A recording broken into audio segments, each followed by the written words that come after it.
Wonder Boy? And we're live. Yeah, it's a remake of... God, I don't... The very first one, maybe? It looks amazing. Jeez. Where's my show notes? I sent them to you. I know, it's just not on my notifications, which it normally is. Normally I'm just... Oh, it's a remake of Wonder Boy 3, The Dragon's Trap.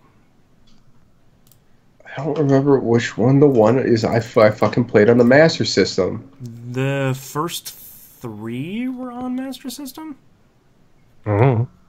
Yeah, I remember I think the first one's the one I played the most, and they got progressively worse. Yeah, they got different. I keep fucking wondering why my docs keep welcoming me to docs every time I open the show notes. It's because every time I need to fucking update something, I reset it back to its factory default. So it keeps thinking that I'm, you know, back to the new bit. I'm new to it, even though I'm fucking not. Crap, that wasn't Squeak on that show. Bless you. Bless you. See if I can figure out who that is. It looks exactly like him like 20 years later. God damn, the fucking Guardians of the Galaxy game comes out this week. I know, I just saw that. Fuck. Yeah, but it's only the first episode, so that's a couple hours. Yeah, we'll see. Hopefully it's good. I'm really torn on Full Throttle. Whether I want to jump back into that. No is the answer to that. No is always the answer to that. Yeah, I'll save my thoughts for Full Throttle for the show.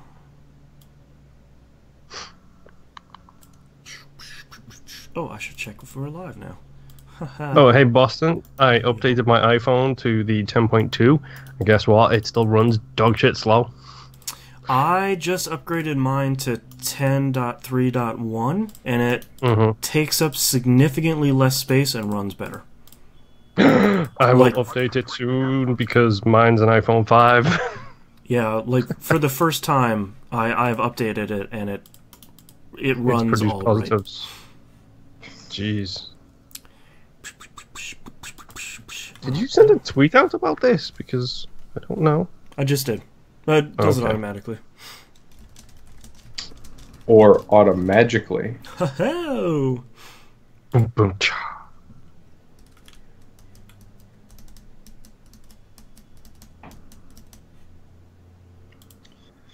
David Hornsby. Oh, he's in from Always Sunny. That's who it is. He's Rickety Cricket. Oh. He showed up in New Girl, and he's prominently featured in a recent New Girl episode. And I keep looking at him like, I swear to God, I know who that is. Where is he from? He's Rickety Cricket. There is retweets.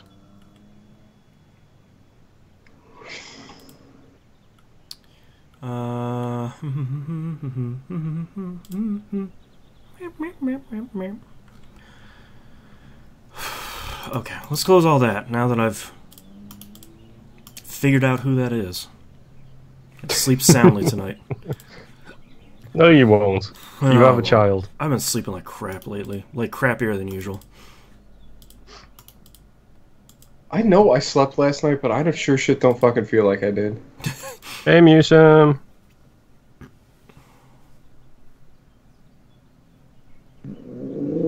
Where is the majority of chat happen? Is it on YouTube now Twitch. or Twitch? Yeah. I didn't see Musum post.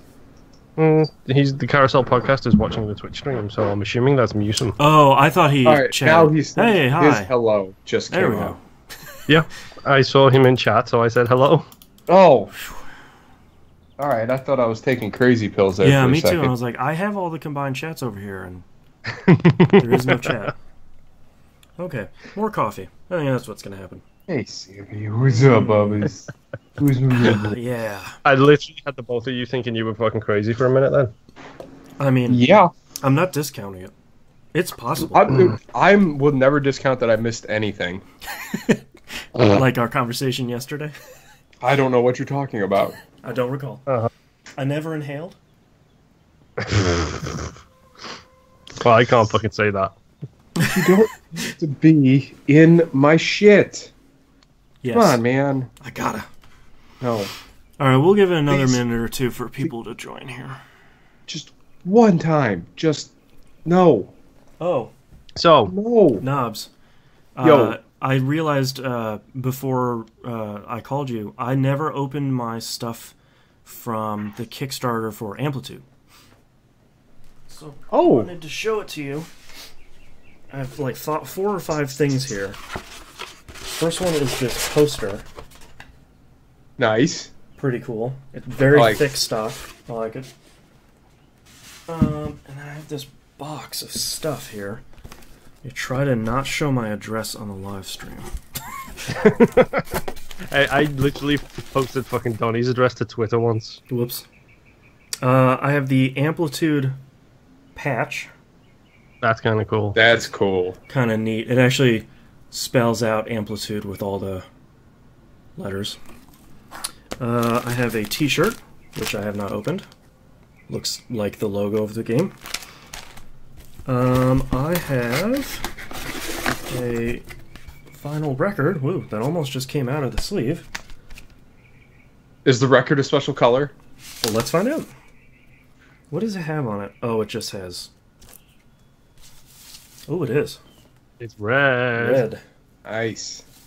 It just has the stuff they made for the game on it. It doesn't have any of the licensed stuff, so... Never mind. Sorry, Harmonix. And most importantly, the PS2 case for Amplitude. That's kind of cool. So that's the PS2 case for the PS4 game. Yep. Yep. It sadly does not have a memory card holder in it. Oh. I bet you couldn't find one of those anyways. That's pretty cool. Yeah, probably not. Maybe not worth all the money I spent on it, but that's okay. What was it, 150? We'll say that, yeah. Okay, so it's 3. No, I won't go to 300 on... man, I got close on Toe Jam and Earl. I really put my money where my mouth is on Toe Jam and Earl. I've never played a Toe Jam and Earl game. If you like roguelikes, go play the first one.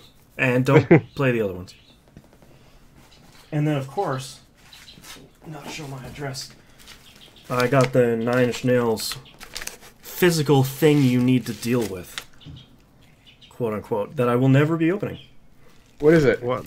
It's a series of like tiny lithographs. God, I almost got it on me again.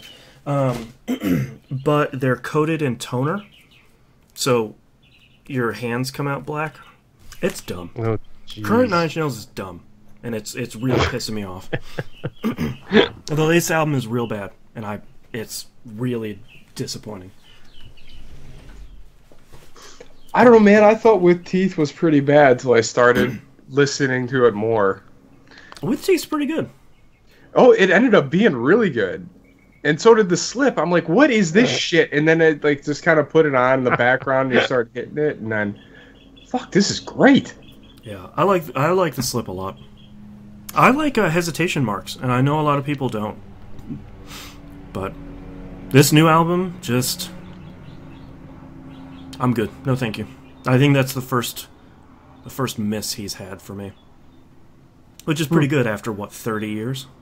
Yeah. Yeah. That's a pretty good track record. Everybody gets one. 1 and 30. How many one of our albums are fucking... Right. One of our online fucking friends trolled my wife the other day. Jumped into Nier and started playing that with them, and one of them got like a text alert, and it was just like an Amber Alert thing going off, but she turned around and said, "Oh crap, that's we've just been bombed by Syria," and my wife shit herself. Yikes. And was immediately Googling it to find out whether or not it actually happened or not. I was like, no, it's just an Amber Alert text I got. Yeah. Jesus. I don't think it's an joke. unrealistic expectation, but... Yeah. Nope. That's the fucking scary part. Everyone prepare. Everyone play Homefront.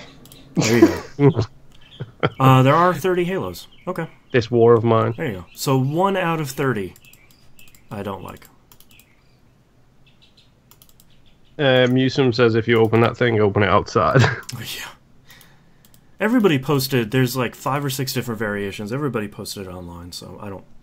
I don't need to open it up. I don't need to deal with that in my life. So this is Resner's own personal glitter bomb. Yeah, basically. Well, everyone was concerned because when we bought it, it was basically like the thing said it comes with a physical element for you to deal with. And I'm just like, God, what is it going to be? Like, what are you going to do that's going to be stupid? Is it going to be like a pig's head or some shit? Yeah, like, is it going to be like that Bulletstorm advertisement where it's just, here's the USB thing and a hunk of meat? Yeah, or, yeah. The God of War promotion where they sacrificed a goat in Europe. I forgot about that one. Oh, man. It'd be, next thing you know, Resner's going to mail you one of those bank die packs. Gotcha, bitch. Son of a bitch. I swear I didn't rob a bank. I'm just a Nine Inch Nails fan. Yeah. Okay, he's clear. Let him go. That neon dye, like every time you get a black light, your skin's like all blotchy with like glowy bits. Permanently. Like, yeah, it shit doesn't wash off, man. Yeah. Okay, you gents ready to kick this thing off? Radioactive. Keep me in a cellar with a drum. Fucking hell. I am genuinely upset at myself that I got that joke. That pisses me off. I didn't. I'm happy. Oh, come on. Donnie was obsessed with that song. You need to go watch Imagine Dragons' Radioactive music video. Oh, I know the song. I know the song very well because you're it was on press a live conferences. human being, so you know the song. Why is this guy all rusty? What is going on? I don't understand why he's going to a prison. What did he do? Is this a horror movie? Like, what's he talking about? And he never saw the video, and I showed him the video. He's like, well, that was not what I was expecting. What the fuck's with the puppets? You know what's amazing is, like, they have some really clever songs. Yeah. That video is like straight out of the mid-90s where it's just like, I don't... Who is this found footage? You just put your track over? Is this a Beck video? That was, remember, Gamma Ray came in my playlist the other day, and I started laughing to myself because I think that was on the carousel. I was listening there singing to myself. Come on, little Gamma Ray. Yes. Do your libraries rate things like they do entertainment? Because I'm curious as to why this Dead Space has an E in the top left corner. E for everybody Erotic? loves eyeballs? I don't know. I don't think that's a rating. That looks like it was ganked out of a library. Well, it was. It was, I saw. Yeah, I'm sure this got something to do with the library code. Yeah, probably. You can find this book in Section E. It's sure as shit not educational. Nope. Sector And it's sure as shit not E for everyone. I've read that book. That is a fucking good book. Actually, all the Dead Space literature was really good. Yeah. Mm-hmm. Oh, God. All right, and I really ready? like that weird anime they did, too. Not the first ready. one. The first one was okay. The second one was really good. I don't know. Are we, like... I'm ready. I got ham brain. Are we even people? No. Yeah. Oh, okay. Prove the chair exists. If a tree falls in the woods, doesn't make a sound. I hate everything about this show right now. It all started with Imagine Dragons, and it's just going downhill. It did. That was really funny, though. That was a good callback. I gotta say, that was a great callback, because your argument was so angry about that song. What is this? Why is he in a basement? Why the fuck is he hitting a drum? He's a singer. It's so good. Oh, all right. fuck. Starting in 3, 2, 1.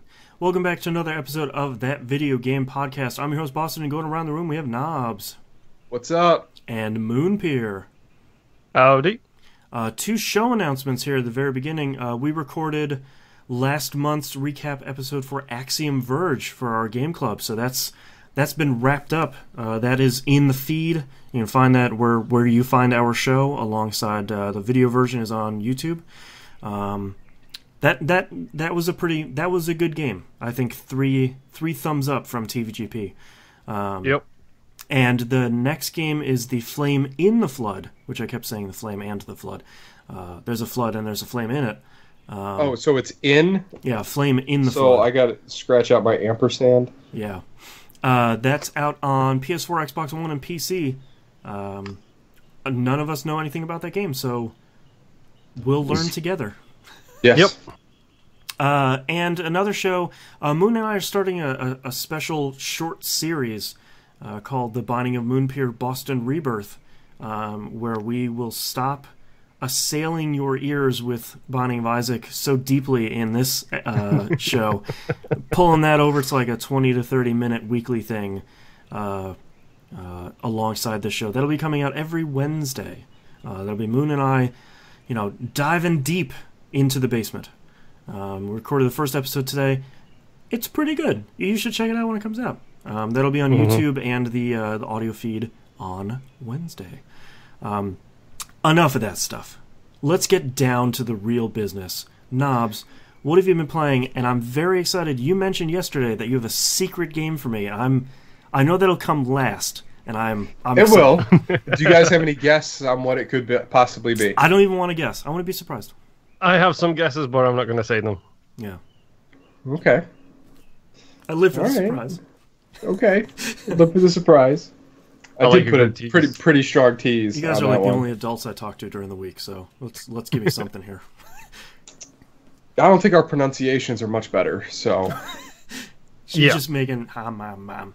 That's I can't say Andromeda. So Well, it's well, you been a just while did, since so. you. It's been a while because since I you've been really in had to Night think Boston. about it. Yeah. Andromeda. Dromanorda? Whatever. Okay. So, we have Monday Night Game Night. Back to the old Left 4 Dead train.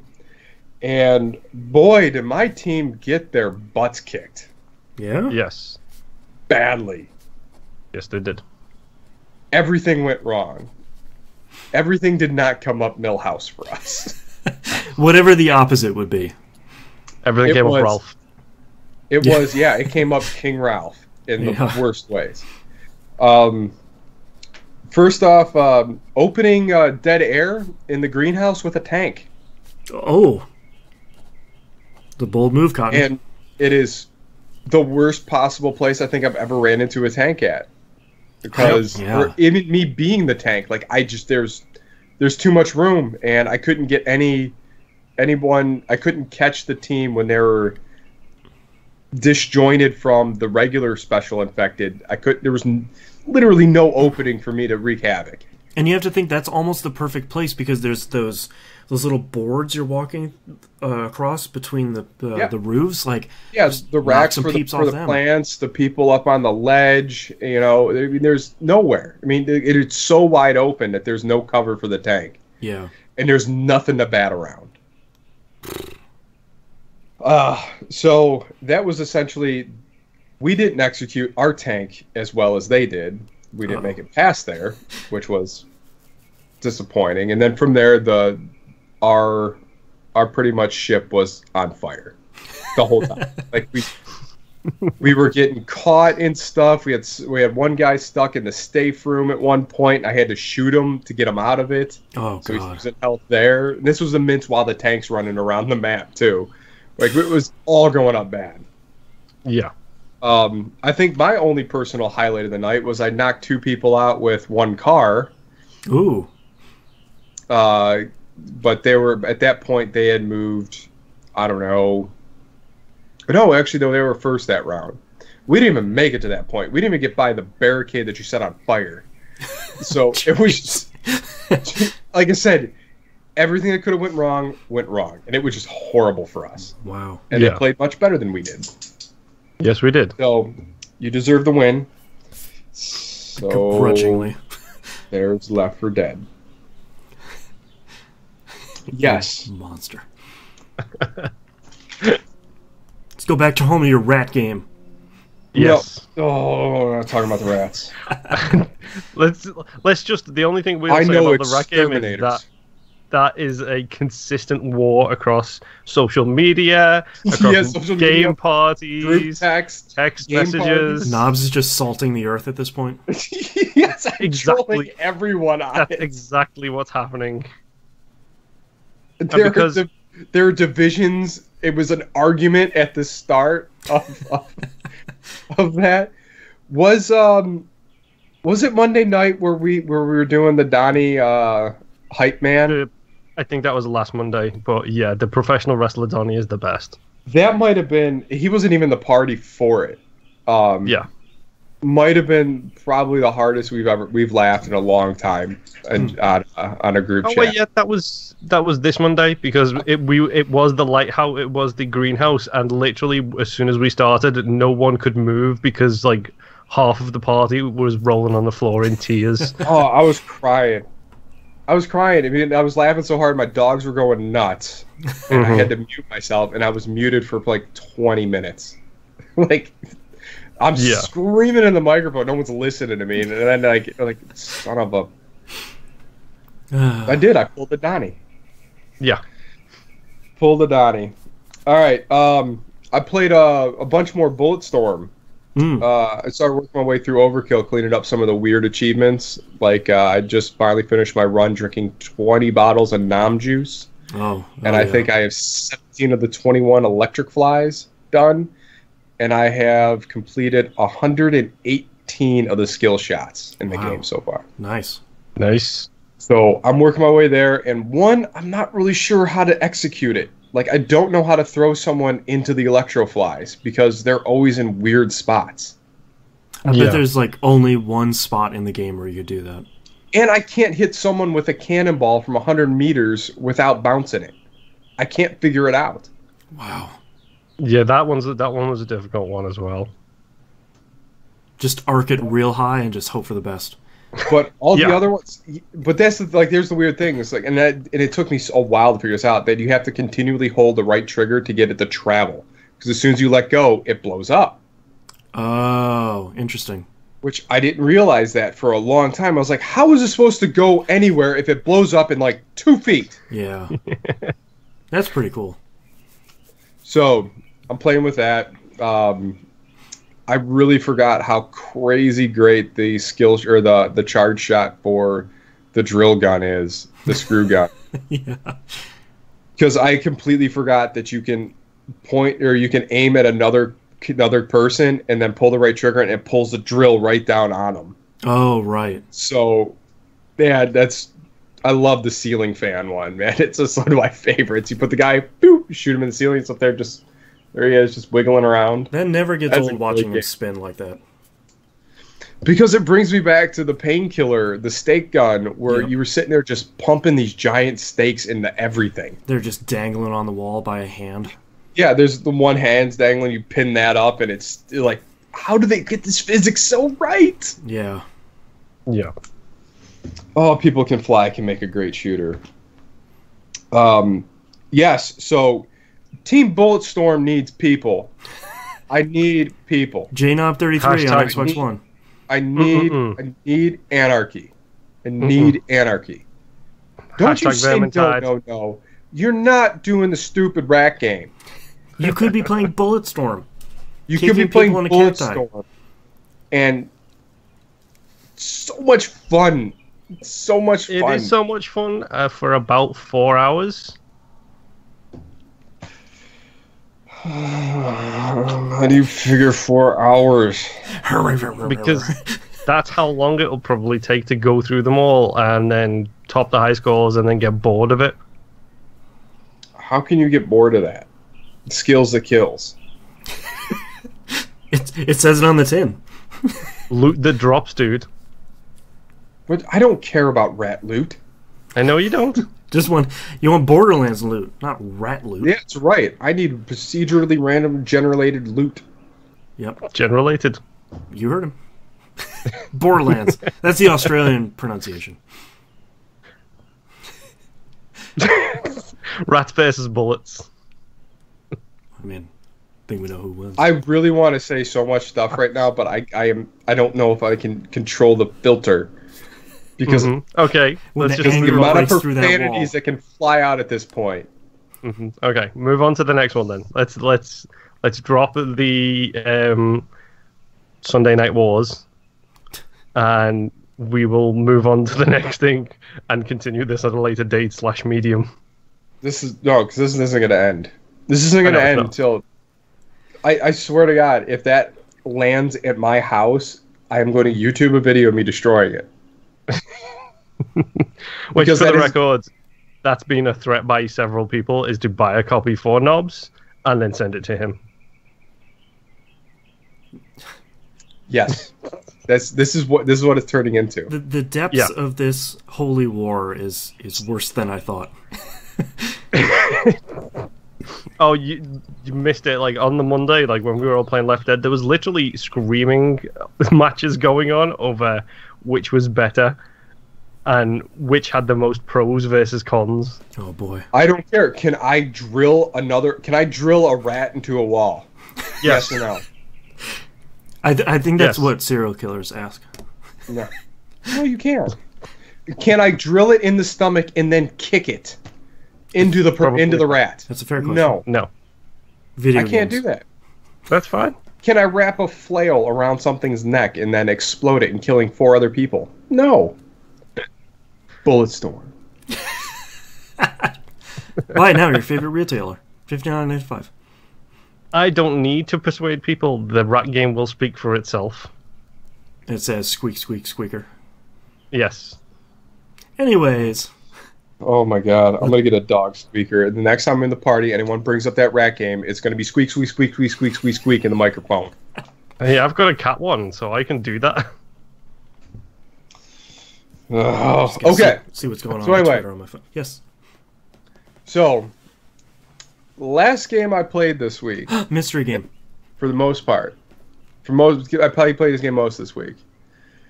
I jumped into a very odd world of Nier Automata. Shut up.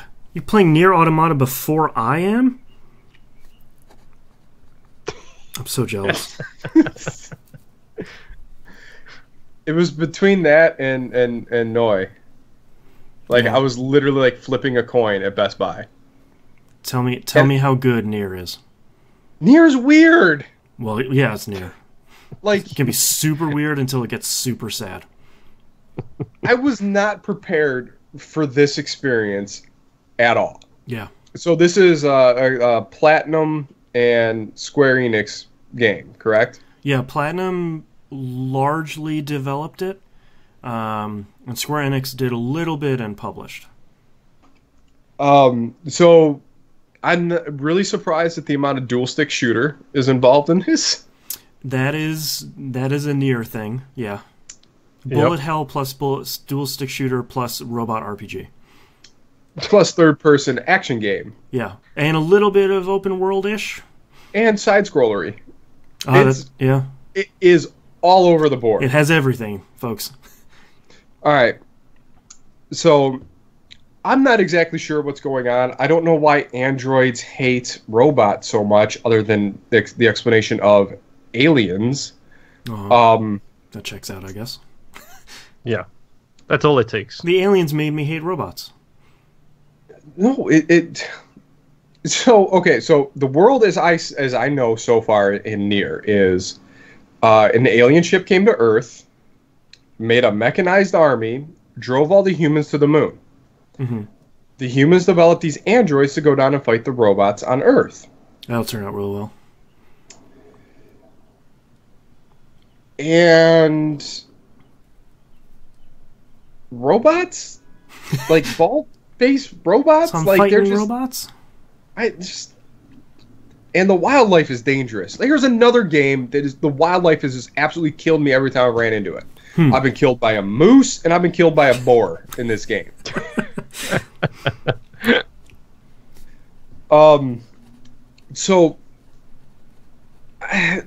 So one thing the game warns you flat out: you need to save often. And I literally walked away from it this morning because I didn't save. Yep. The game I've been save. playing this week bit me with that too. And I didn't think I was in a spot where I'd be in this significant amount of danger. And there are times where it heals you automatically, and then there are times when it doesn't, and you don't know when it happens. And next thing you know, I'm annihilated. Here comes the credits. Reload. Here we go again, and it fast forwards through the credits like really quick. Like that's funny. It does that really great. So you're this character B2, and then you're with another sidekick 9S who desperately wants you to call him Nines. That's great.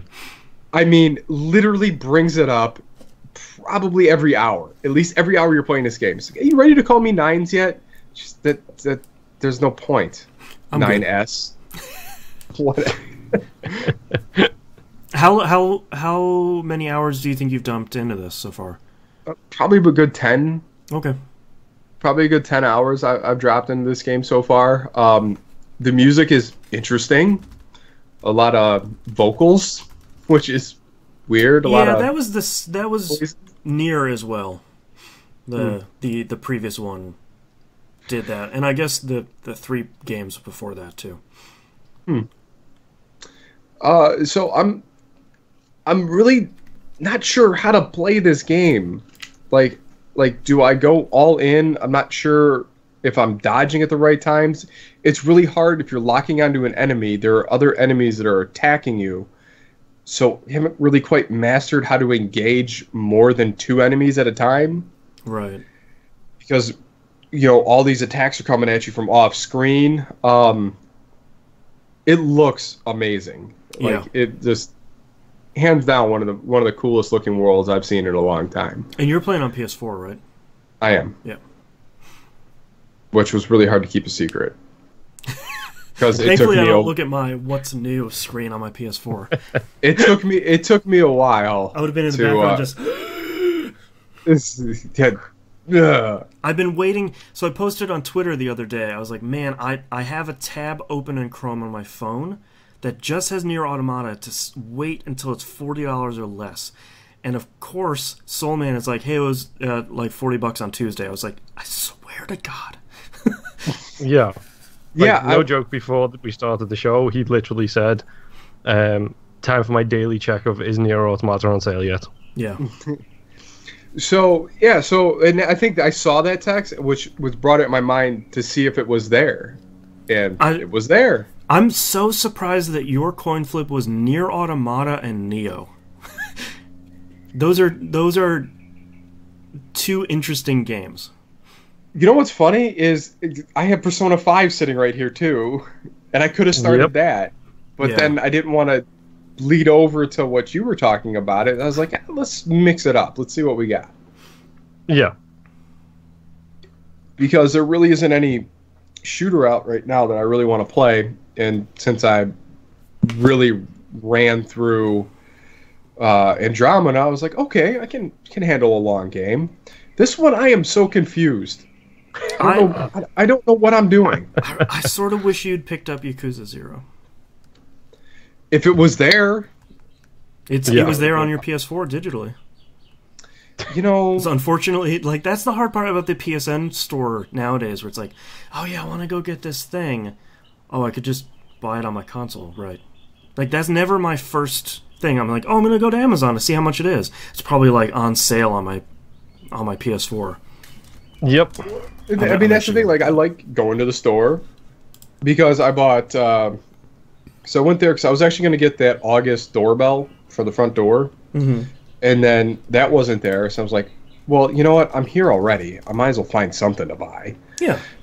So I bought War on Everyone, which is really good. A copy of PlayStation 4 of Bulletstorm and Xbox One for 2 other people. Nice. And don't worry, I will bankroll this war. Don't you worry about that. I'm sure you're going after Donnie. That's got the time key. No. That's what started this whole thing. I am never buying Donnie another game. Ever. I think that's fair. Period. 0 for 3, I'm out. I'm done. I'm so jealous you're playing Nier Automata. Like, the more people I see that are finishing all 5 endings are singing the praises of it so hard that, like, every person that finishes it and says, you need to go play this game, I just sit there like, I need to get it. I need to play it. Oh, Boston Persona. That's... Yeah, you got things keeping you busy. It's not like you have nothing going on. You're just sitting there, like, just in the corners. Right, just like, I wish there was a game. Yeah. Like, so you play Nier, and, like, you're a jet mech. Naturally. Whatever. And then you go out of the jet mech and become into a mech. And then you fight an oil rig that's got eyes and a face and big buzzsaw arms. So, okay, that happened. You're just selling me on this game more. That opening is rough, by the way. Yeah. So you go in, you get your little squadron, you're flying in, and then, you're one of the 6 or 5, maybe 7. I don't know. A number of ships are flying over the ocean. A handful. No, it's more than a handful, less than a dozen. Okay. Somewhere in there, in that realm of stuff. I know it's more than 4. So all this stuff, and then you're the lone survivor, and you fly through, like, the tubey thing, and you're fighting off the bullet hell stuff. It's just Ace Combat 7 suddenly. I kind of got that feeling when I'm like, oh no, here I am, not bouncing off the walls and everything. I'm like, I am not expecting any of this at this point. I thought this was a third-person action game. Yeah. You know. Did he have a mag gun that you need to fly down the barrel of? Oh man, that mission was the worst. Oh my god. Horrible flashbacks. Oh, that's almost as awful as what was that one game came out a long time ago? Terminal Velocity, where you're stuck in that globe and you have to circle around inside this globe. Sheesh. And at no point does it teach you the skills to do that. Right. Until that just dumps you in there like, hey, good luck. There you are, bouncing off, whatever. Ricochet shot. All right, so you go through this thing, and then all of a sudden, like, you wreck your battleship, or your flying rig, whatever Y-wing. You get on the ground, and then you start running around this industrial complex. You're fighting more robots for the first time. Okay, and the robots kind of have a really cool design. Like, they all have, like, a really round head, and then, like, built up around it. And it seems like they're all built off this one certain type of framework. Like, some of them have, like, more chest pieces, some of them have armor, some of them have arms, some of them have kangaroo legs. Like, that's pretty cool. Yeah, and then, like the toys that got the little, like, walkie things. Yeah, when you wind it up, it, like, steps forward. Wind it up, and they, like, the little... Like those, like they move around like that, so they hop a lot. Yeah. So this just makes me think of Front Mission. Little flaily arms, and they're coming at you. Yes, some of the style of the game is like Front Mission. That's a good point. I don't know what that is. It's one of my favorite JRPGs from bygone eras. Essentially Final Fantasy, but with mechs. Oh. Wanzers. Yes. But yeah, so you're running around, you get to the thing, you die, and you make the you get and you fight the giant buzzsaw thing, which you have no idea how to fight this thing.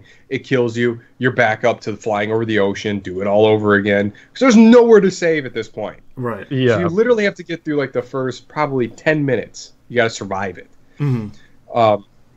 Then all of a sudden, like you put your little black boxes together, and then they blow up the oil rig that's trying to punch you, and then you're in space. You're in a moon base. Okay. This sounds an awful lot like the intro to the previous game, where it's just like, what am I thought doing? that was like wizardry and stuff in that one. Well, that one in the previous game, Nier. Leaving Drakengard out of this completely. Don't you dare! I'm not discounting Drakengard. I'm just leaving it out. Okay. The previous Nier, you're like fighting shadows in like a dilapidated supermarket and protecting a little girl, and you have like a bent like piece of pipe that you're smacking around with, and then you get overrun and you wake up in like this fantasy village. And like, the game does not address it at all. And I was just like, what? Okay. So anyway, so then during the midst of this, 9s rolls in. I'm sorry, 9S rolls in and lends some support. Then he gets shot down, busts up his leg. You guys are both going to die. And then apparently he's able to save your consciousness because you remember what happened in the oil rig fight fly over the ocean part. But he doesn't remember any of it. Huh. Because he couldn't save his own consciousness. Stupid androids. So then you have this cute little moment that doesn't matter or mean anything. Then I bet it will like 3 endings from now. I don't know. I don't know what's going on. All I know is this game is continually getting weirder and weirder. Yeah. So I'm running around. All of this things like, okay, post-apocalyptic. Yeah, okay, I get it. Robots are everything. Oh, the cities are overgrown. Oh, this is what humans used to do. I think they were called apartments. Yeah. Okay. All right, so you go to this. Oh, and sand is slippery in this game. Okay. What is this, Journey? Oh my god, like I'm sliding all over the place. It was driving me crazy. There is stuff to pick up everywhere, which doesn't help my Pac-Man complex, where I gotta pick up every little glowy bit that I see. It's like, ooh, there's one over there. Then I get distracted and I don't remember what I was doing. Then I keep pounding through the game, and then I come across an area, I hear fireworks. I'm like, what's... Okay, that's clearly fireworks. Is there a festival going on? And then I gotta fight clown robots. Great. It's like Chrono Trigger all over again. And I'm like, what is going on? Like they're shooting balloons in the air and confetti blast, and then these are peaceful robots. Was this a thing now? What's happening? I appreciate that you are getting a first-hand introduction into the type of games that guy makes. Yeah. Because they're just weird. So, okay, even crazier now. So I get through the Carnival of Horrors, and I get a big dancing robot that I had to beat up that had all these old... Oh, all right, so you find old android bodies all over the place. Mm-hmm. And you have your choice. You could either repair them, or reclaim them, which means you take all the gear that's on them. Okay. Which you can have a chance to go back and find your old body and get all your old like chips and stuff back. Oh, cool. But it doesn't explain that until you actually do it. Oh, sure. So at some point I got a half-naked robot android thing, android husk, following me around. Like, yay! Just Mass Effect happening again. I was like, what is going on? I finally got his Legion. I really like that the JRPGs you pick are just the weirdest. And I hope this one clicks with you, because I think once the game starts unfolding, you might like it, but it seems a little systems heavy with the chips that you keep putting in. I have everything set to automatic because I had no idea what they're trying to do. Yeah. This game is weird enough that you can remove the OS chip in B2, and that just killed her.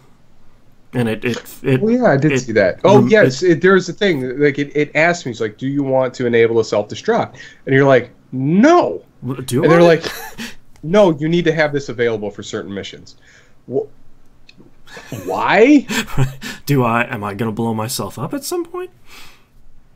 I think I probably may at some point. I don't know. You have the option. I don't know if the company... Like, I ran into a robot that was helping injured animals.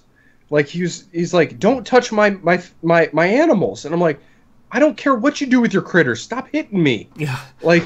Chill out, bro. I'm not going to touch your squirrels. Oh, my gosh. It's bananas. And he came rolling in on top of a boar. Like, just, here he comes, big spear. And I'm like... What? Like, he's like, you need to leave. I'm like, okay, I'll go. And then he starts attacking me. I'm like, I was leaving. Everything you have said about this game really makes me want to play it. Especially an android that's protecting animals riding up on you with a boar. That's not even the weirdest thing. You're only selling me more. So, all right. So the weirdest thing that I've witnessed yet in Nier is you go into this giant crater at this fallen city where apparently there was an alien ship at the bottom. The third impact site. No, there are up to 4 impacts now. Oh no! Have you watched the third movie yet? Oh, you mean this one that's sitting right next to me? Nope. No. Okay. I really need you to watch that because we still have to talk about one of these days. Anyway, so I go into the impact crater. I go down there and there's like probably 100 of these little level 2 like beastie robot things. Shredder's little chompy guys. Right, mousers. There's mousers everywhere. Yeah. So we get the mousers, and then I started beating up. I beat a whole bunch of them. Then all of a sudden they just start retreating, and then they go into a lump on an I-beam, and then it vomits out a human. And I'm like, what? So am I supposed to attack the big dude with white hair now? Is that a thing? Are you okay? Like, I feel like I'm in the midst of a fever dream at this point. It sounds like it. Okay, so I just start beating him up, and then he's starting to level up. I'm like, what? This isn't going right. We need to stop hitting this thing. And this is the opposite. There's 9S just wailing on him, and he's like, stop it. I'm helping, boss. Stop it. So then you impale him, and then out of his impaled wound, which is bleeding blood, by the way, another dude crawls out of him. Amazing. And he says, nobody makes me bleed my own blood? No. And then you run into him later, and then they've named themselves Adam and Eve, and I'm like, come on. Great. I really need this game.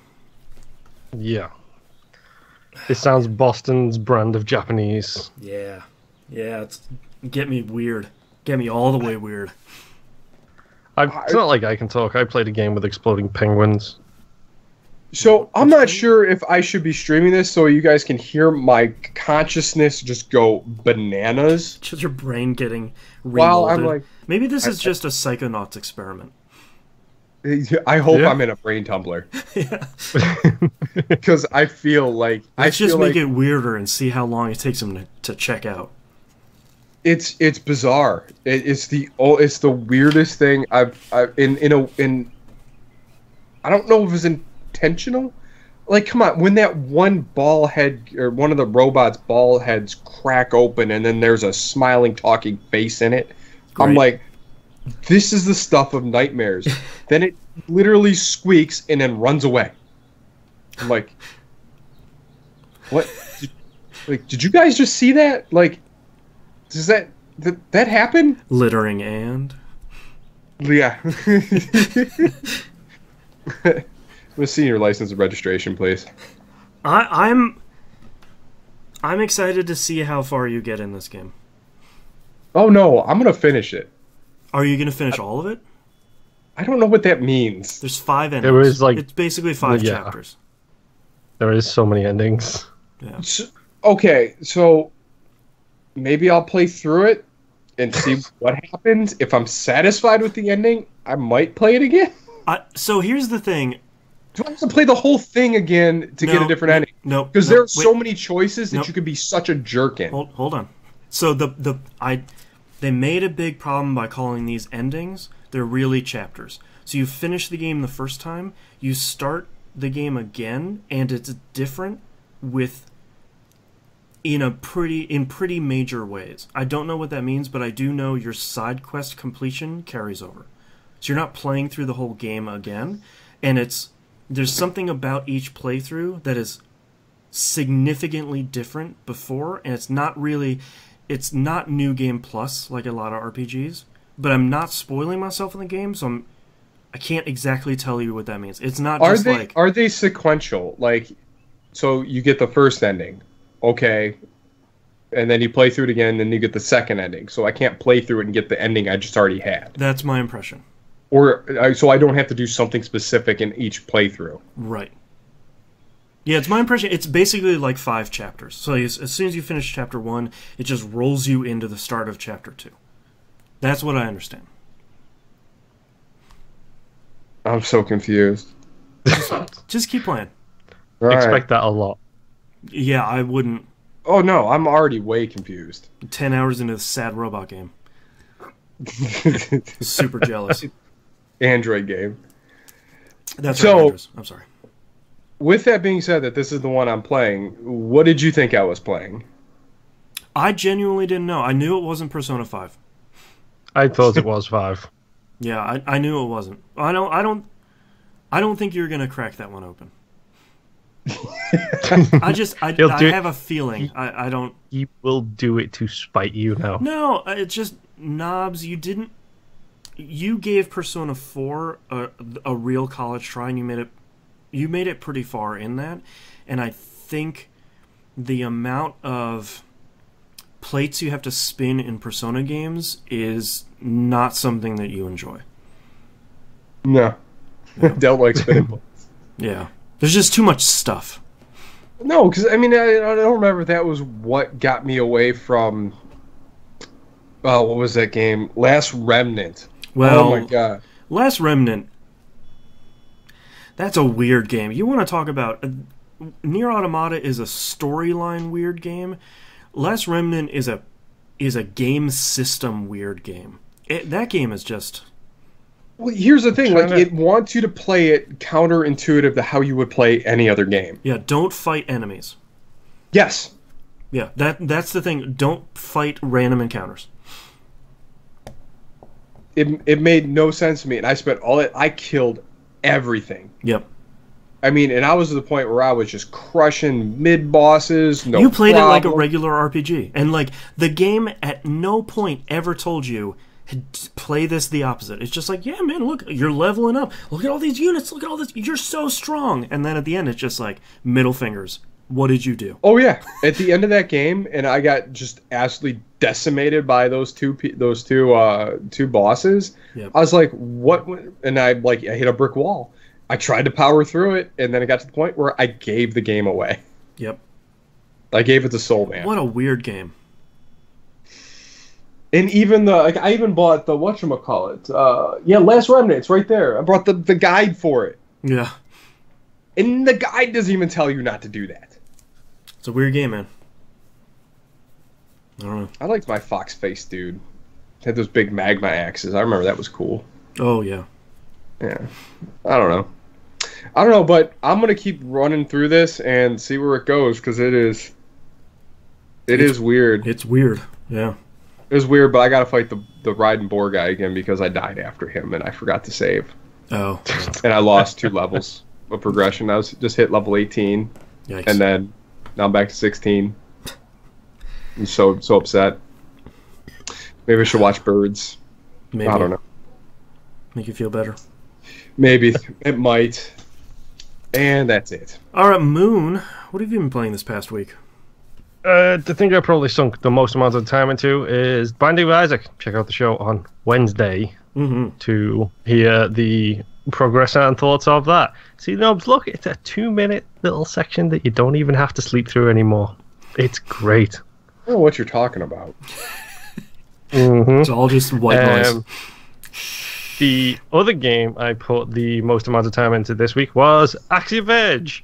Check out Game Club to hear about that game. That game's real good. You should go play it. Yes, You, the really listener. should. Yes, as we already did. Yeah. I did a quick run at the Hitman had an elusive target this week. It was on Paris, the map I know the best. It should have been an easy takedown, nice easy kill, get out, get myself an elusive target and one of those sweet costumes you get for killing the elusive targets. I failed miserably. I literally accidentally kind of stuck him with a needle full of bleach, basically. And he survived? No, he died, but I accidentally did it in the middle of a room full of people and guards. Yeah, that'll do it. And the whole thing with the elusive targets is as soon as the target is dead, or as soon as you've started one of the side objectives, you cannot restart the missions. That's it until the end. You get one shot, that is it. Yep. I stuck him with the needle, I got shot like an idiot, and then I basically walked away from Hitman at that point. Yeah. Because I was disappointed with myself for being so stupid. Yeah. it's, you know, yeah, I'm better than that, and I know I am, and I still messed it up kind of situation. Yeah. I did play a small amount of Mass Effect Andromeda, but not enough to really talk about. The most interesting / awkward thing I did was I accidentally flirted with the Scottish pilot, or the Scottish engineer, I should say. Oh yeah, that comes out of left field. Like that comes out like, you know what? I put the brakes on that one real quick. Well, because he's all in like immediately. Yeah. There's a thing that me and my wife agree on, which is we don't like awkwardness. Like, when two people are talking and you can tell it's awkward, like, we're both not fans of it. Like, in TV shows, in media, or whatever, or, you know, there's a comedy show which is all about how the awkward situations and conversations that people have is funny. We can't watch it because that just makes us feel uncomfortable and awkward. And literally so like the first time... Of the show. Yes, so like most of the show. Like the section earlier, including 2 games that we don't talk about. But the conversation that you have with her is literally, it's like, I'm really glad you're here, by the way. And she's like, oh, thanks. It's a great chance. And then because I'd done it, I just thought, well, why not? Let's see what he says. Or in my case, she says, and it's like, the options are, I like talking science with you, or no, I like that you're here. I picked that, and my shepherd. The rider? My rider. My rider was basically in... And I'm going to try and do an impression of the way they say it to give you an idea. It's... No, I think you're cute. I like you being up here. And, you know, I get to see you when I come up. And it's I like a grade school dance. Yes. Do you want to do the dancing, please, maybe? I probably shouldn't have said that, and I'm just going to go over there to the piloty thing now. I'm just going to jump out the airlock. See you later. Yeah, and that's how it made me feel. Well, just wait, because they get a lot crazy, a lot more awkward. Oh, man. Well, like, there's so much cringeworthy dialogue in that game. I love it. I loved every moment of it. I did that, and then my wife came home, and I said to her, whatever you do, don't hit on Suvi at all. And she's like, really, why? And I explained it to her, and as soon as I explained the way you talk, she shuddered. She physically shuddered, and was like, no, okay, that's okay. It's a good thing I don't like her anyway, kind of thing.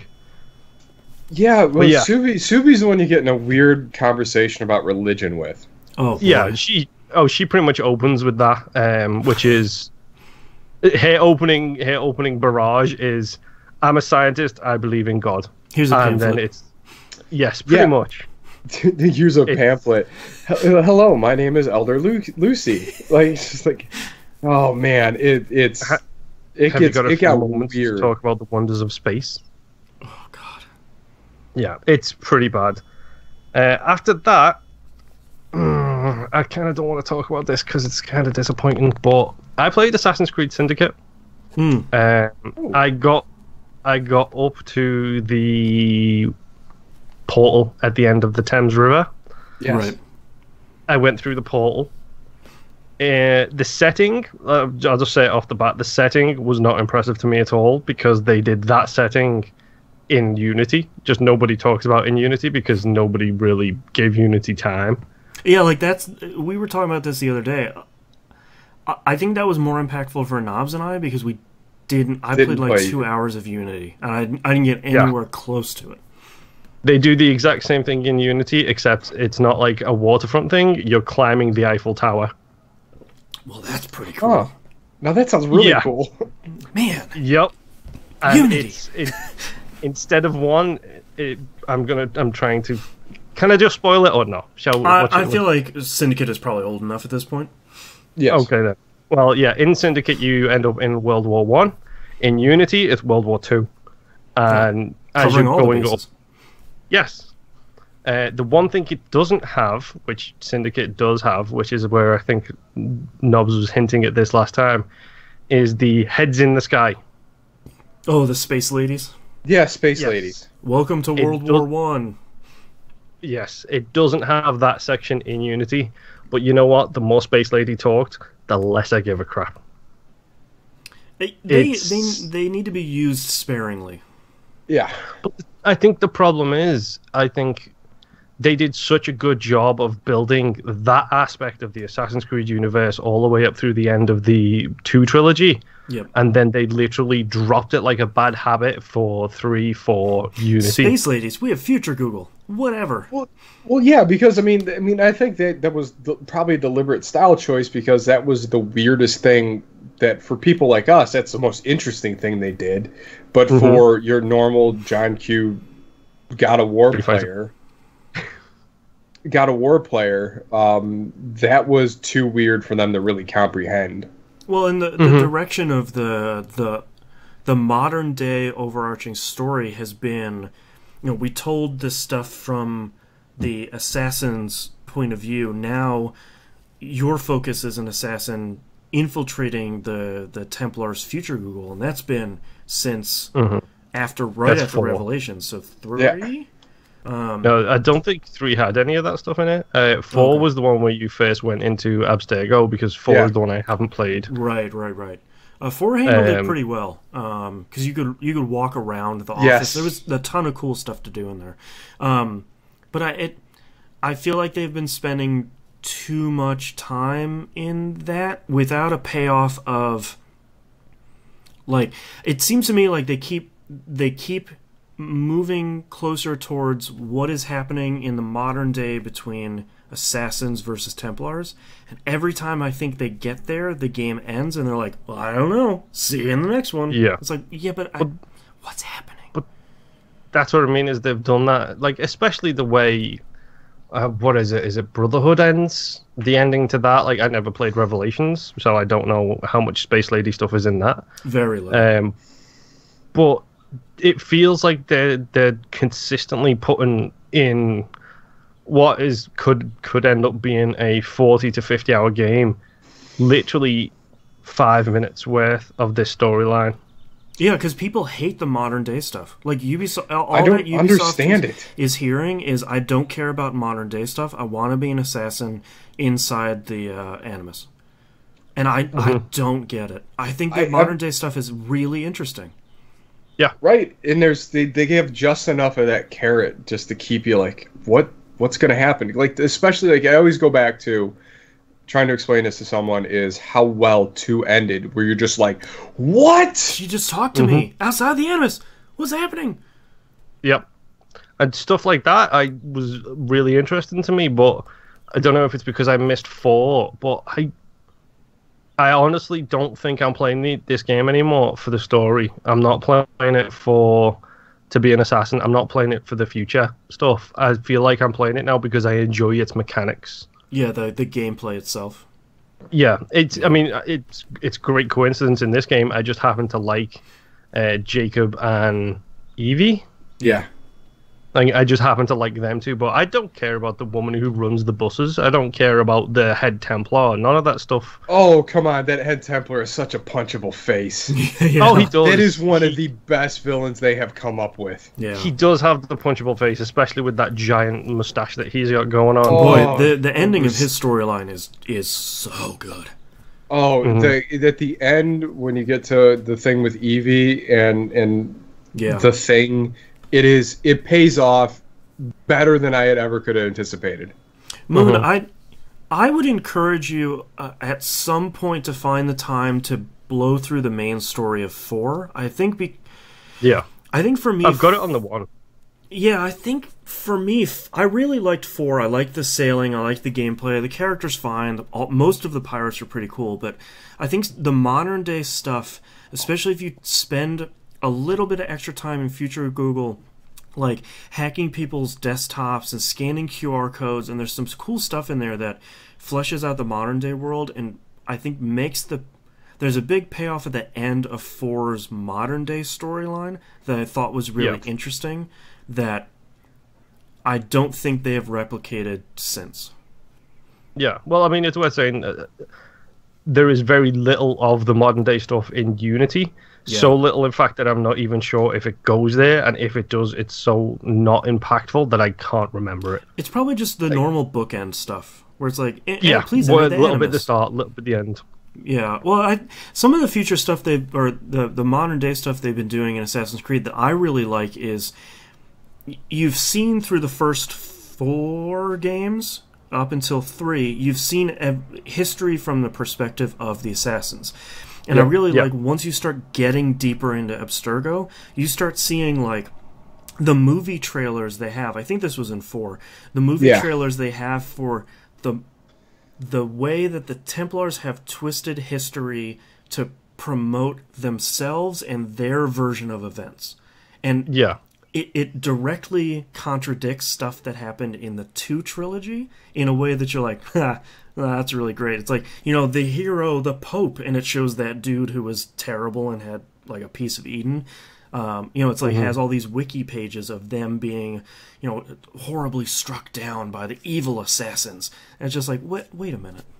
Yeah, it's like you're watching the propaganda machine, and then you're in there experiencing it from like you have the overarching, the histories written by the victors, right? But then you have, the actual what you perceive as true history from your experience in the Animus. I think it's a great dichotomy between the 2 stories. And I think the Abstergo media machine for me is really interesting. Like watching their tendrils kind of sneak out into everything. Like part of 4 is like movies, TV shows, video games, books. Like they have all these pages and all these sales pitches for all this stuff that they're sort of sneaking into. I think that stuff's cool, and it's just beyond 4, there's just so little of it. Yeah. I mean, like I said, I think like I played 3 and there's very little of it in that. Unity, there's basically nothing of it, and now they're throwing space ladies at me, and it's just like, okay. I got to go to World War One. That's kind of cool, but I went to World War Two last time, and I climbed up the damn Eiffel Tower. So if you want to see some cool space lady stuff, 4 is where you're at. I mean, I probably will go back and check it out. Well, also in Syndicate, like it has a better payoff when you come across Kenway's estate in London. Oh, that's right. Forgot about that. Yeah. I went into that mission, and as soon as I saw it, I got up to that as my wife came in, and she saw the boat, and she's played 4. I haven't. And she immediately shouted at me. I was like, "Spoilers!" Yeah. I was like, I don't know what I'm spoiling for you. Yeah. It's not too big of a spoiler, but if you really like 4, yeah, I mean, if you really like 4, I mean, if you played 4, it has a different type of payoff. Yeah. Because it's a great reference. It puts you in there, and then you realize the lineage of Kenway and what happens to them. Yeah. And it's really good. But I think the best thing in Syndicate is they used the main antagonist so well. He was there just a little bit, and then when they needed him to be big, he was huge. Yeah, well, it's one of those things where what I'm getting from him right now is... Have you gotten to Buckingham Palace yet? No. Oh, wow, okay. I've pretty much cleared out, all of the map already. I've taken my time about doing the main missions. I'm doing all the side missions and stuff. I'm way over-leveled for what I should be. Yeah, you'll sail through the rest of that game, then. Your little gang's got the big top hats on and stuff. Yep, and walk around with the big massive bruises, throwing the shoulders about. I think the enforcers, the guy with the canes, I thought those guys were the best. Yeah. But yeah, I mean, I will keep plugging away at that, but I think it's one of those things where the first time the Space Lady appeared, I was like, whoa, this is really cool. And then by the time I'd finished the World War One section, I was like, I'm done. Yeah. Literally don't care. And that's the real reason why Ubisoft needed to take the break between Syndicate and whatever the next one's going to be, which hopefully we'll see at E3. Egypt would be cool. I'm hoping we see it at E3 because I hope they have spent the entire time making this new one a pretty full experience. I really liked Syndicate. I really liked the Jack the Ripper DLC. But at the end of the day, like we've been talking about, it's another Assassin's Creed game. I think it's the best one mechanically. But it doesn't have enough of modern day stuff, and the storyline there is good, but you can always see the opening for just more of it. Yeah. I mean, that's what I was talking about when we were talking about Unity versus Syndicate. It's like, mechanically, I do think it is a fantastic game, and I just happen to prefer Unity even with its flaws. Yeah. And stuff like the grappling hook is a great addition. it's a massive game changer in a positive way, which is a downside from Unity. Is yet these buildings look beautiful, you're animated fantastically, but it takes you an hour to climb up a building. Yeah. You know, the grappling hook reduces all of that aspect of it.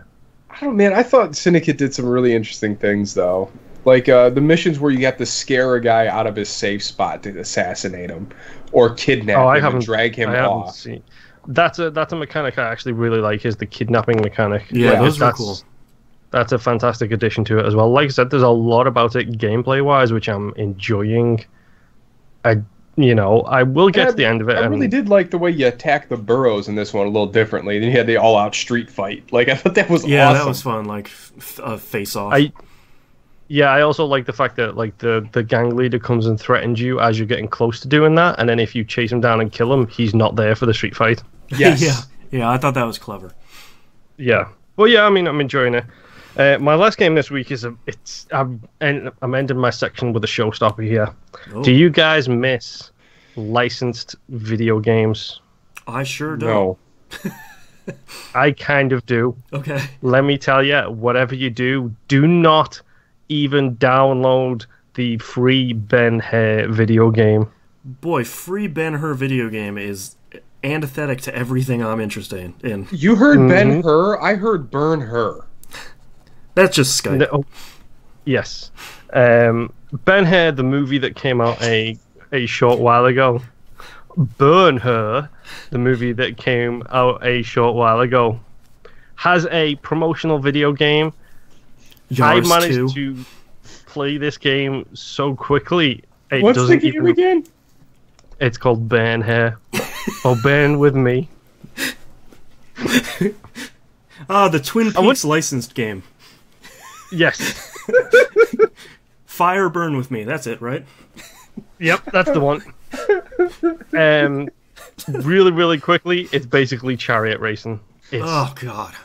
It's literally 3 rounds of chariot racing to complete this season, and at the end of it, it looks terrible. It's animated horribly. It's not worth the time to download and play it. It took me 45 minutes to get 1,000 gamer score. Well, if you're looking to just push yourself over on a gamer score. Yeah. It doesn't even register in time played under achievements because I didn't play enough of a fragment of that for it to register or something. Yikes. So yeah, if you want a nice easy 1K, there you go. Ben-Hur, Ben-Hur, the movie tie-in video game is free to download and do not play it. Thank you very much, Boston. What have you been playing? Ben-Hur for us to speak English. So good. I've been playing Persona 5. Shockingly enough. I posted on Twitter... What? No, you didn't. I know. I posted on Twitter that it took me a little over 12 hours to get through the first dungeon. So wow. I'm kind of tucking in for the long haul on this one. That first dungeon was impressive. I'm used to most Persona dungeons where you go in and it's like, that's a floor or two, and let's get some demons and fuse them, and here's all the tutorial stuff. It kind of dumps you in there and says, like, there's a bunch of puzzles in here, and this is a huge area. It's like 7 or 8 floors. It had 2 maps to map out the entire thing. It had, I think, 6 or 7 save points in it. I mean, this thing was... It's not one of those Persona dungeons where you can just blow through it in one day of game time. You have to come back a number of times just to have enough health and SP to get through it, which is really great. I really like Persona 5. I know that's a shock, but I think the amount of stuff that they've put in there, and you really, for the beginning, you get the 3 main characters plus the cat pretty quickly. And I think one of the strengths of Persona 5 is that it's just the 4 of them. I'm about 20 hours in now. It's just the 4 of them for those 20 hours. I know I'll get more party members. I think there's 8 of them from what I've seen. But is there Chie? I think that's on Takamaki that I have in my my party. Sadly, Chie has not returned, which would be great. I think that cat is my favorite thing on Twitter right now. Yeah, Twitter really loves Morgana. Yeah. The Twitter loves to hate Morgana though, because he won't allow you to do anything else if you're tired for the day, which is kind of a persona thing. But it's like, look, man, I can watch a DVD on my TV before I go to bed. Like, that's okay. I have enough energy for that. And Morgana's like, no, go to bed. And it's like, well, maybe I can craft a lockpick? Like, I'll need one of those for the dungeon. And Morgana's like, hey, bro, no. You gotta go to bed, dude. So that's frustrating, but that's kind of a persona thing. Yeah, I've that's been through pretty much one of our cats. Yeah. I've been through my first exam in school. That went poorly. I was about to say, did you ace it? No. That reflected my own high school experience pretty well. I did not do well. I haven't gotten my test scores back yet. I think that happens in a couple days. I am not hoping for the best.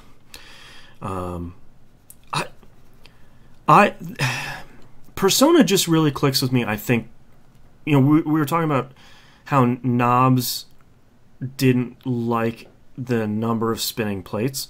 I think that is very much what attracts me to Persona. Like, at any day, you finish school, and you probably have 2 or 3 text messages on your phone that's like, hey, do you want to come hang out with me? Hey, let's go in the dungeon. Hey, let's go in this optional randomly generated dungeon. Let's go. Do you want to go to work? There's at any time, there's probably about 10 things you can be doing. It's just whichever one you want to do, or whichever one you're focusing on your stats or one of your confidants for. Mm-hmm. The big thing that I really like that Persona 5 does is when you every time you fire up the game, it's like, hey, there are online features called Thieves Guild. Do you want to turn that on? And you say yes, because it doesn't really explain what it is. But whenever you have control of your character, you push the touchpad, and it shows what everybody else that has played the game at that point has done. And that's really cool. There's 3 categories. One is confidant, so like who hung out with who. Dungeon, so whatever you do in any of the dungeons you can go into. And then sort of your other activities. So it'll say like, all right, 5% of people did these things in dungeons, so maybe that's not the best place to spend your time. 15% of people went to go hang out with An or Ryuji, so maybe not. 85%, whatever the rest of the numbers are, it'd be 80%, did one of these things out in the world. So there's probably something in that list. Maybe it's raining, so if you go to study at the diner, your stats will increase because the diner is quiet. So you'll get good food and you'll get some good study time in. So maybe you should go do that instead, or maybe something happens if you go to work, or something like that. So I think for people that are playing the game, myself included, it prevents some of that like decision paralysis, where it's like, cool, I have these 20 things to do. I have no idea what I should be doing now. But if you hit that touchpad, you can be like, all right, there's clearly nothing good in the dungeon today, or we're getting close to the end game deadline. Let's go. Today is a good day to sort of go push deeper into the dungeon. I think that's a necessary feature, and I think that's going to save a lot of people a lot of stress that Persona can sometimes have. It's like a little mini crowdsourced additional guide / a little helping nudge kind of thing. Yeah. Well, and I think it also helps because there's so many places you can go, and there's so many things you can do where, if someone, if one of the 3 things that's showing up on there is the batting cages, then something must happen at the batting cages today that you probably want to go check out. Without having to go look at a FAQ and say, this special thing happens at the batting cages today, or there's an event going on in the batting cages. You're just going to wander over there and be like, hey, here's a special event for it's half price and double points, something like that. Yeah, it's really great. I'm in the 2nd dungeon now. So the storyline for Persona 5, I'm obviously not going to spoil anything, but at the beginning of the game, you and your crew get caught doing a thief job. You're a crew of thieves, high school thieves, obviously, since it's Persona. It makes sense, trust me. You get caught, and basically the game is flipping between you getting interrogated at the police station in some time in the future, and then you and your crew working forward in times towards that job. So it's kind of interesting when you finish a big story beat, it fast forwards in time, like a couple of months, and this investigator grills you about what you were going to do. And at certain points, they're like, this was your next target to go steal things. Why did you pick this person? And then it rewinds time all the way back to April or May, where I'm at right now. And then you start working towards figuring out why that target is bad. And it's something I thought was going to be kind of annoying, because I'm like, well, now I know like who the bad guy is for this section. Like, why do I want to do that? It's a peeking cat over there. But it actually kind of works, because when you run into this person, they're all genial and happy, and you're like, wait a minute. I know you're a bad guy. Like, what makes you terrible? And it must be the shifty eyes. Yeah. Yeah. Always creeping. But I think that works in favor, because you know something is going wrong. You just need to figure out what it is, and then take care of that problem in that dungeon. That's pretty good. Yeah, it's an interesting way. It's very different from Persona 3 and Persona 4, how they told their storylines. And I think that works really well for Persona 5. And the rest of it is pretty standard Persona. They brought over the demon negotiation stuff from Shin Megami Tensei. So basically, in 3 and 4, you would finish a battle, and sometimes cards would show up, and you'd pick one, and it might be a persona that you didn't have. And that's how you'd get them. This time, you need to knock all of them down by using their weakness, and then negotiate with them for them to join your party, which is usually not that hard. And then at that point, then you can fuse them like normal. I have 2 Persona Fusion, and I just unlocked 3. So a lot of that stuff is fairly standard Persona stuff. You're raising your confidant levels, your social links from previous games. You're going to your day job to make yourself a little bit of money, so you can go to the airsoft shop to buy yourself weapons and armor. It's this weird and fun mishmash of real world Shibuya plus, hey, it's still a Persona game, so you're gonna go straight up Shibuya. Yeah, you're gonna go to the Velvet Room, and you're gonna smush together a bunch of demons and get a really cool one. No, I mean, I hate seeing some of the stuff on Twitter about it, because I know I'm not going to be able to play it for a while, and everything I'm seeing about it just makes me more and more interested in it. Yeah. I think the bad part for me is I need to continually remind myself that you cannot get 100% on your first playthrough. And, like, I want to do everything. Like, I want to hang out with my friends because they're all cool, and I want to go to my job because that seems interesting, and I want to go do this medical trial because I don't know what the hell's going on there, and I think she's poisoning me. And I want to go back in the dungeon because I only have 18 days until it's game over. When did it become the Sixth Sense? Yeah, man. I don't know. And I want to keep going on with the story because I want to meet all these cast members, like all the rest of the party members. But yeah, it's Persona 5 and it's really good. So I'm about 20 hours in. I don't even know where I would begin to talk about it to spoil it, so I'm really not going to. But I can say, as much as I was enjoying Persona 4, I'm really enjoying Persona 5. I'm still super disappointed that you can't take native screenshots in the OS. The stuff that I'm posting to Twitter makes that game look real bad, and I think that sucks because it's a great looking game, and I can't represent it really well because I'm not going to hook up my capture card to it just to take screenshots. Yeah, it's like the stuff I've seen from Mina looks beautiful, but she said herself, like, that stuff is like screenshotted from her streams. Yeah. Yeah. So, Persona 5 is great. We'll be recording in 2 weeks. We'll be recording a new episode of Picking Up the Pixels.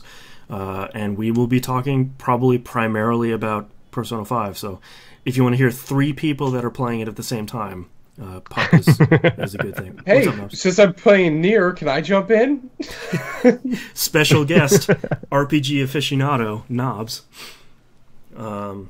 Yeah, Persona 5 is really great, and I think I've said it before, and I will reiterate, if you have not liked previous Persona games, you will not like Persona 5. It just digs in deeper with what makes Persona great, and if you have bounced off that in the past, this will not... It's not the Yakuza 0 of Persona games. This is... You can start here if you haven't played Persona games before, but if you have and you haven't liked them, just stay away. Yeah. It's not that I didn't like Persona 4. It was I got stuck in Persona 4. You got stuck in a dungeon in Persona 4, and Persona 4's dungeons at times were total BS. And so far... No, actually, I don't think I got stuck in the world where I couldn't figure out where to go next.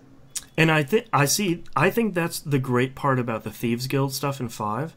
Like, if you don't know what your options are and you don't know where to go, you can just hit that touchpad and be like, oh, right, I can go to the dungeon. So the fast travel system in it is way better.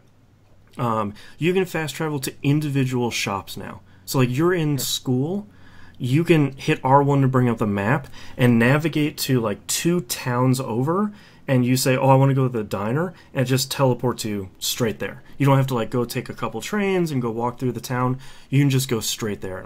I think that saves a lot of trouble of, like, okay, I want to go in the dungeon, I don't remember how to enter there. I'm just going to fast travel there. Right, that's where it is. Well, let's just go in. You know, that sort of thing. So that's really handy. Yeah. It's that quality of life stuff that they did a ton of improvements on, and I think that's what makes Persona 5 a much more streamlined game. I think that helps a lot. But we're going long, so let's take a break. Oh, yep. I gotta use the bathroom. Good luck. Yeah, I've got to... Yeah, buddy. It is so hot here right now. Me too. It has been beautiful for the last couple of days. Not today, well, yeah, it's unfortunately really warm here, and the AC is right next to me, so we can't turn it on. Yeah. Unless you want to hear, like... Yeah, exactly. Be right back. Hello, chat. How is everyone doing? Let's do our usual thing of seeing if there are any news stories while I stare at 2 microphones that have no one behind them.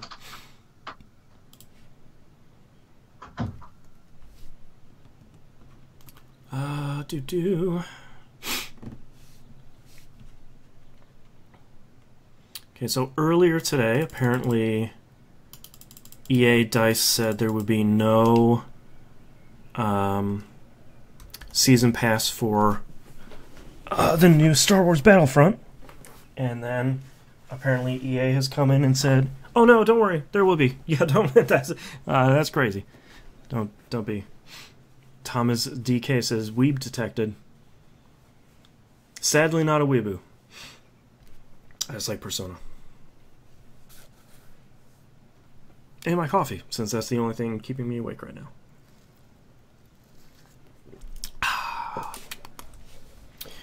Alright,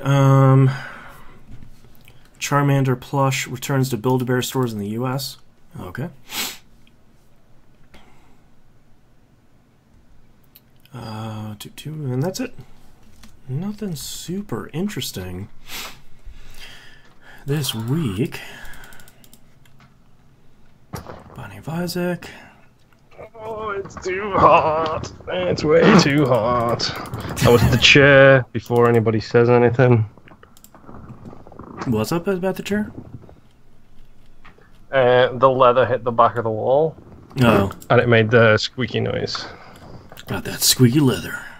Yep. Oh, I can see the sweat coming off my bloody forehead. That's the worst, where it's just like, I feel gross. Mm-hmm. Oh, believe you me, the second the show is over, this AC unit is getting turned on. Oh, yeah. I'm standing in front of it for about 5 minutes.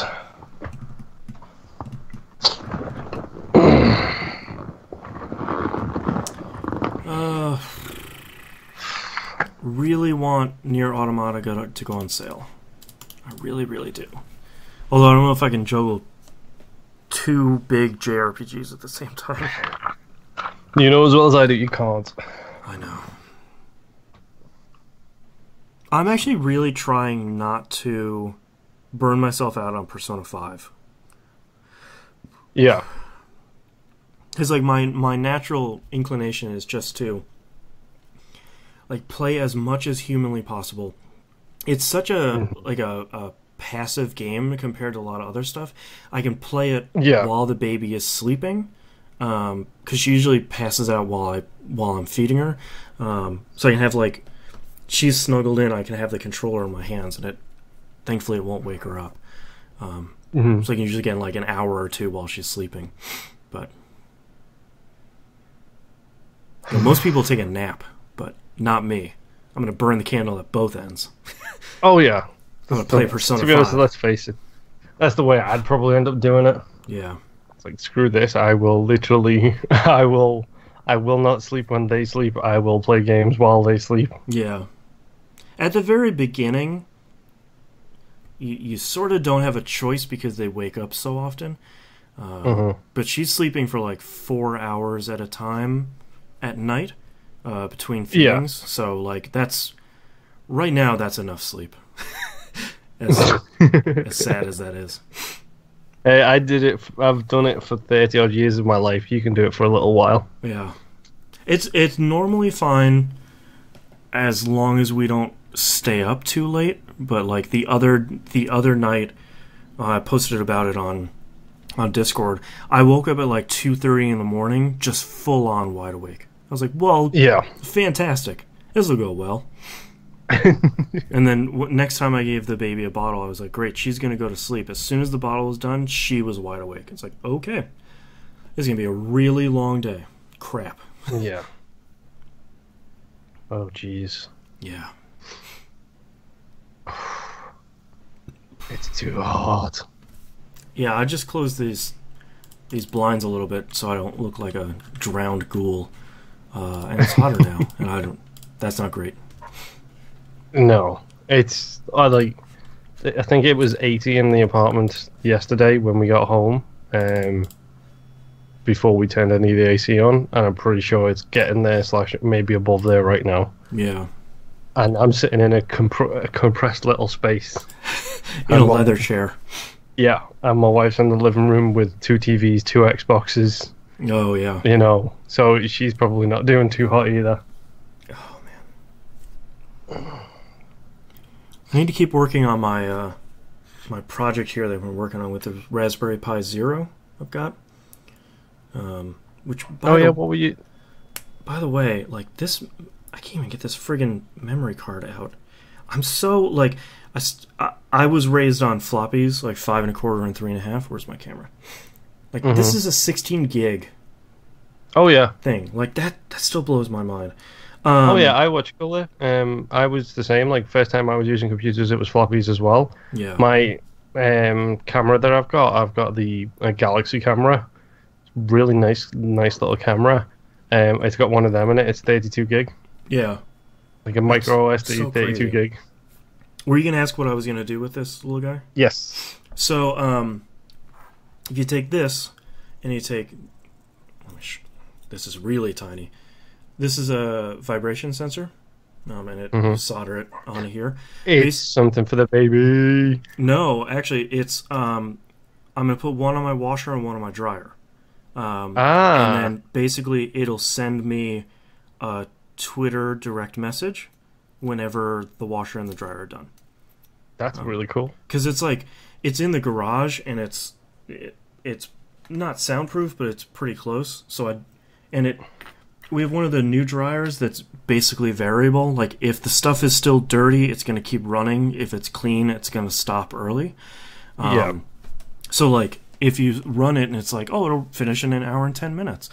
45 minutes later, it could be done, and you have no idea. Or, like I usually do, I'm like sitting there talking to the baby, and 3 hours later, I'm like, wait, was I? Oh, the laundry. Crap.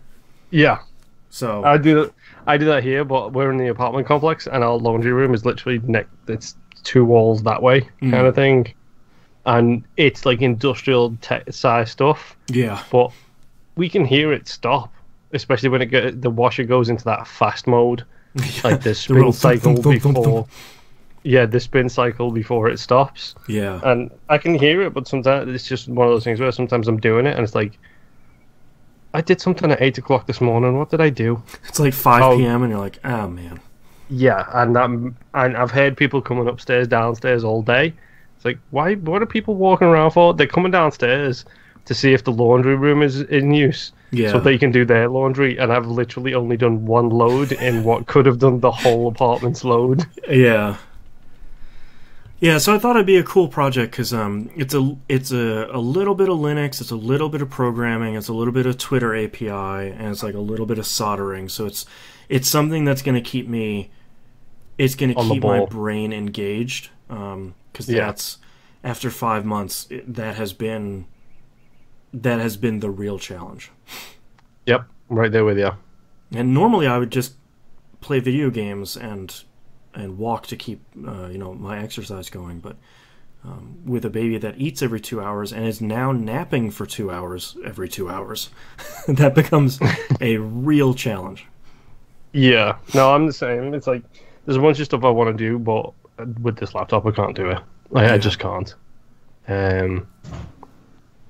But by the time it rolls around where I've got a solution to that, I will be working, so I won't have the same issue I'm having now, where my brain is completely fried because I feel like I've done nothing for 6 months now. Yeah. Oh. Yeah, my wife was asking me, like, hey, when do you think you're going to go back to work? And it's like, I don't know, but I'm already behind.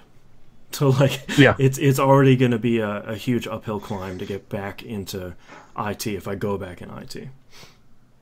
Mm-hmm. So, what do you want to do? You know, what I would really like is I would really like a job where I can clock out at the end of the day and go home. And just not, I'm not on call. I don't have a laptop I can VPN in on. I can genuinely check out and not have to deal with the constant stress of, is my phone going to buzz with a text message saying your network is down again? I would recommend working at a golf course. There you go. Well, there's a new Ace Hardware that just opened up near here. I mean, that is the only job I have ever done where it did not follow me home. Yeah. Yeah. And I tell you what, it was awesome. Here's your list of stuff to do for today. Get it done. If you don't get it done today, get it done tomorrow. Yeah. You got the whole week. Whatever. Yeah. Okay. Sorry, that turned into something else downstairs. So no worries. But I also like money. So an IT job again would be great. Because my skill set is still well valued monetarily. So yeah, it's scary to think that I have 15 straight years of experience. Oh yeah, definitely. That to me is nuts. It sure doesn't feel like it. Yeah, Jesus. Yeah. Been in my job for year 14. Yeah. 15 years in IT, I feel like is 80 years. Like soul sucking. Yeah, like just this soul trampling. If I didn't love it so much, I wouldn't go back. And money. And money. Oh yeah, that too. Yeah. I keep getting these emails from Glassdoor where they're like they're just reading my last title where it was like manager of IT operations, and they're like, hey, in Detroit, Michigan, it's $185,000 a year for this position. You should apply now. And it's like I would Detroit. love that money, but I can't move. I tell you what, $185,000 go a long way in Detroit. I know. Buy the a whole lot more than I city. would in San Diego. I'll be mayor. Oh my god! So, one of my friends, I guess she's a friend, or my friend's sister is getting married in September. So I might be in the Sunshine State. Oh, do you know where at? Not a clue. Okay, it's a big state, so Yeah. I'm curious to hear where you will land. I think if I remember right, it might be San Francisco area. That's so far away. The Bay Area. Oh, I Yeah. know. Like when I moved here, I'm like, it's San Francisco. It's not far away. It's like, oh no, that's 9.5 hours. Okay, Yeah. never mind. But no, I think if I do go to that wedding, I think I might take a week and hop around. See the beautiful state. Come visit. I might go to Seattle for a couple days. Come visit me and mine. Yeah, absolutely. Yeah, Go down. we have 'cause Stone Brewery out here. I do know something. I do know this for a fact. If I end up on that coast, I am in the ocean at some point. Well, I don't why care what wouldn't you? temperature it is. I've Cannot not be in a body of water. Yeah. Have I've you been never in the been- Atlantic? Yes. Okay. I've never been in the ocean over in California, but I've been in Lake Tahoe. I've been in all the Great Lakes. I've been in the Atlantic Ocean in Maine and in Florida. Yeah, me too. I've been in the Both Gulf. states, oddly enough. Yeah, I've been in the Gulf. Yeah. Yeah, like Erie, Superior, Michigan, Ontario. Huron. Huron. Holmes. Yes, that's it. That's the only way I remember is Holmes. Yeah, Huron. Been in the Ohio River. Haven't been in the Mississippi yet. Not yet. That'd be a Yes. good layover. I do say yet. Been in Lake Chautauqua. I don't think Chippewa really counts. I've seen a million lakes and I've stood in them all. I don't know. Then I gotta start, checking off seas at some point. I've been Then in any mountains seas. after that. Haven't been in any seas. National parks. You could come out to the Salton Sea out here, although I think that's mostly dried up. Or I go to the Salt Lake, roll around, There you go. get all dusty, take a dirt bath. Oh god, excuse me. All right, you guys ready to Yes, knock sir. this thing out? Yeah. This is a real pup episode. 2 hours in the front end, 15 minutes on the back end. Yeah. Seems We got a lot about of games right. to talk about. It seems about right for a lot of things. Yeah. 2017 is just too good with games. We've got a lot of good games. I'm having a lot of fun. Yeah. I really am. Even with playing the 20. old stuff. Even with the old stuff I've been replaying. Verge. I've been kicking around going back to Saints Row. The third? No, I think the fourth. I think I'll play through the fourth again. I think 4 is just a little bit better mechanically. Yeah. Well, better mechanically, but it's Story's Man. not as good. dubstep gun. Yeah. Come on. Best thing ever. Yeah. I was listening because I was just poking around on my thing and I found the dubstep tracks. And I'm like, oh, God. I found that in my Dropbox the other day. I was like, ha, Saints Row. Love So you. weird. It's so weird in the right ways. Yeah. Right ways. What? Volition's doing something, aren't they, recently? Yeah, it's a new Saints Row game. Oh, but it's Anarchy. Agents of Anarchy Mayhem? Reigns. No, Agents of Mayhem, that's it. Yeah. It basically Reigns. looks like a Saints Row game, but without the without the Saints. title. Yeah. Yeah, it looks like almost a class-based shooter, kind of. Yeah. It looks a lot like Overwatch. It comes out soon, I think. Next couple weeks. No idea. But it's not Saints Row, like none of the characters, but it has like the fleur-de-lis kind of logo in it, though. Oh, it just has a release date of 2017 right now. I could have sworn. Oh, it should be coming out in August-ish. Yeah, I bet you will see big reveals at E3. Yeah, I was just gonna say. Oh, Crackdown! I need Crackdown. I need that, like Yeah, for real. I need that too, but if they announce it for Scorpio, I'm going to be pissed. Yeah. E3 2017, June 13th through the 15th. Yay. Real close. Mm-hmm. Boy, that's 2 months. Oh, boy. Okay. She's already screaming by. Yeah. All right, let's do this. All right, you ready? Ready.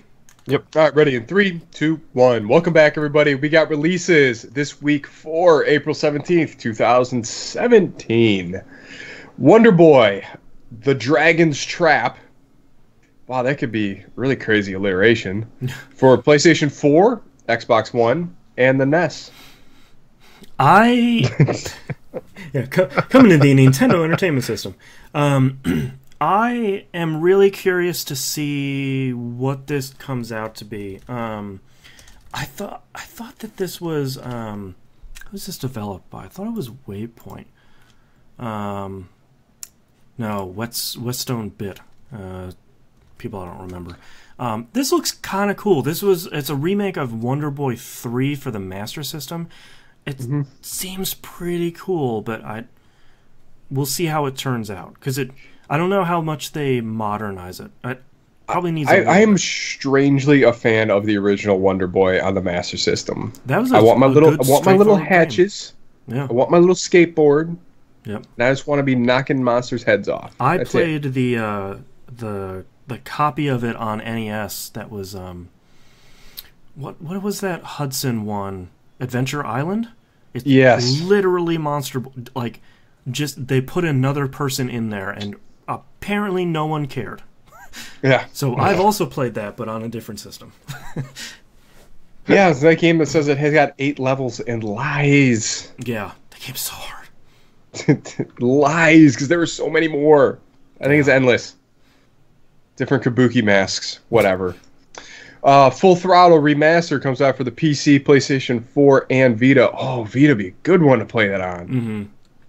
Man, what do I have to uninstall to play that? This is still one of my favorite... No, you shut your mouth. This is still one of my favorite intros, that the very first shot where it's top down on the freeway and it sort of pans out, just that cool voiceover. I really, really, really like Full Throttle. I think it's a game with so many problems and so many bad adventure game puzzles that I really want to see what they've done to it. Remember where you have to march exploding bunnies through a minefield to Flight of the Valkyries? Oh no. Yep, remember that? Remember you have to kick a wall to open a secret door? Full Throttle is full of some real BS things, but it's a real good game, and that character is super cool. Yeah. I'm so torn. I'm torn too, depending on how well they use the word remastered. Remember those like Road Rash style fights you were getting into the whole game? Yes, the sticks and the crowbars. Yeah. Yeah. Oh. Man, that was a good game back then. It's either like, do I really want to crush what that was? Right. Grim Fandango lived up to it because it's a Grim Fandango. Yeah. Giant litter boxes. Yeah. Whatever. All right. Guardians of the Galaxy, the Telltale series. Episode 1 comes out for everything. Yeah, it's coming out for basically everything, including, iOS and Android. And PlayStation 2, believe it or not. Probably, yeah. Coming out for the Super NES. I really want this to be good. I think this is another property where they could have a lot of fun with it and tell a really cool story. Yeah. Especially after Tales from the Borderlands. After they did Borderlands, I think anything's game. Yeah. And they made a good Batman game. Shock of all shocks. Unbelievable. Yeah. The Disney Afternoon Collection for the PC, PlayStation 4, and Xbox One. Very curious to see how that holds up. The Mega Man Collection. I've got zero nostalgia for any of those games. Yeah. Oh my god! Like the only one I would ever even consider playing would be what was it? Mickey Mouse and Castle of Illusion. Yeah. The old Genesis game. Was that the one they remade on the PS4 and Xbox One? Yes. Yeah, you can't buy that anymore, sadly. The rights ran out for that. Yeah, so it's always remember the first time you jumped and you hit your head, it was the way they look noise. Conk. It's just like, oh man, it's horrible. And that horrible flood level. Oh my god. Oh man, Jeez. I have nightmares about that thing. Yeah, that's the one that opened up with the Steamboat Willie thing, which was way harder than anything else in the game. Yeah, that was a cool game. Yeah. Yeah, maybe we'll get Teacup Heady soon. Whatever. Yeah. Flint Hook for the PlayStation 4 and PC. This is Tribute Games' new game. Them of Mercenary Kings and Wizorb. This is their new game. It's a side-scrolling, randomly generated mini Metroidvania where you're sort of looting ships in space, and the whole idea is you have a grappling hook, and there's all these little rings all around the environment. And that's that little thing. It's little. Yeah, I think I saw that video on Twitter where the guy's like, do do do do do. Yeah, and it seems a lot like the idea behind Gun Valkyrie, which is like you really shouldn't be touching the ground. Like you should always be flipping and twisting around this environment. Always be hooking. Yeah, I'm super excited about this. ABH, always be hooking. I'm super excited for this. Tribute Games hasn't really let me down as much as Mercenary Kings wasn't super great. This looks really up my wheelhouse. I'm really excited to play this. It's got a cool looking character too, that little ghostly looking guy. Yeah, and it has like every time I see a Tribute Games game, I just remember how good their pixel art is. Like it's just so smooth, and there's so much stuff. How do you do it? Have you been working on this game for 10 years? Like, how does this happen? Even that little loop clip that's been floating around Twitter, you just see his little arm just go view, view, view. I was like, that looks neat. Yeah. I mean, this game's on my interested list. It will be, unfortunately, when it comes to the Xbox or when I get a PlayStation 4 and everything else I need to play on that platform. Yeah, I feel like Tribute has been putting out their stuff on Xbox One a little bit later. I think they're a super small team, like less than a dozen people, so it's probably like, well, we can put it out now and then put it on the Xbox One in 6 months. Let's just do that. So yeah. Let's move on to news stories. I think shocking virtually everybody, Nintendo has announced the sales numbers for Switch consoles in just the US just last month as 906,000 units. That's way more than I would have thought. That's double what I would have thought 400 to 450,000, and that would have been generous.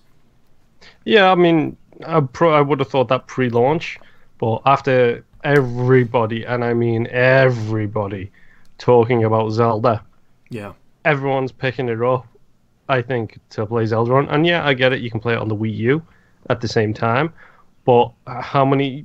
If all of us, if money was no object and we were that interested in the game, we would go out and we would buy a Switch and we would buy Zelda on the Switch. Well, the interesting thing here is the sales numbers. I have both and I'm not interested. Yeah. Exactly. The sales numbers for Zelda is also included. Game sold over 1.3 million copies. About 925,000 of them were for Switch. So it has over a 1-to-1 attach rate. Like that's exactly what you want from a brand new console.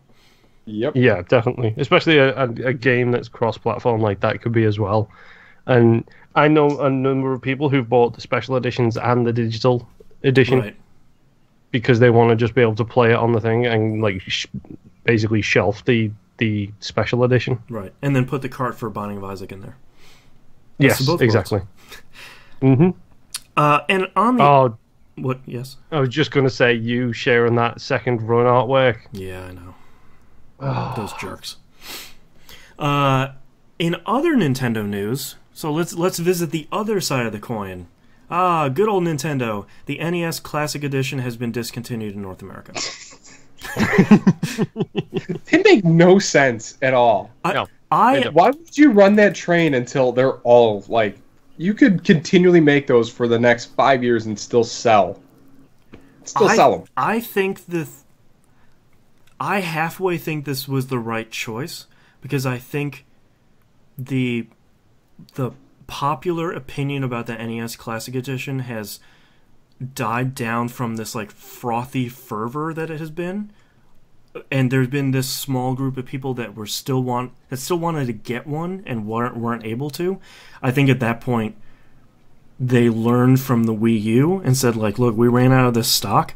We're not making more because we don't want to sit on 100,000 of these things that nobody wants to buy. Leave them laughing. But that's the thing that would always sell. Yeah. Yeah. And the thing is, as well, is Wii U's are big, and NES Classics are small. The only reason I think there's only two reasons why they would do this. One is they're going to come out with another one just in time for Black Friday or Christmas that has more stuff in it. Either it's like an NES, Super NES one, or it just has like double the number of games. Or NES games are coming to the Switch Virtual Console in a big way. And they don't want to cannibalize their sales. The market. Yeah. Why would I buy a Switch move for these games when I can buy this $50 thing over here that plugs into my TV? The only thing I can think. But it's just one of those things where it's like, we sold so many Switches. You guys love that thing. We're bringing plenty more of them. If you want an NES Classic Edition, though, I have really bad news for you. Just Nintendo giveth and taketh away. Next news story, real quick. Yakuza Kiwami, the remake of Yakuza 1, is coming out on the PS4 in August in North America. It's only $30. That's got a really cool Steelbook edition, too. It does, and I have pre-ordered it. The Steelbook is also $30. If you're on Amazon, you also get your 10% savings. Or 20%, whatever it is. I'm really excited, and I think it seems like it's maybe a smaller experience than Yakuza 0 is, because I think it only has one playable character.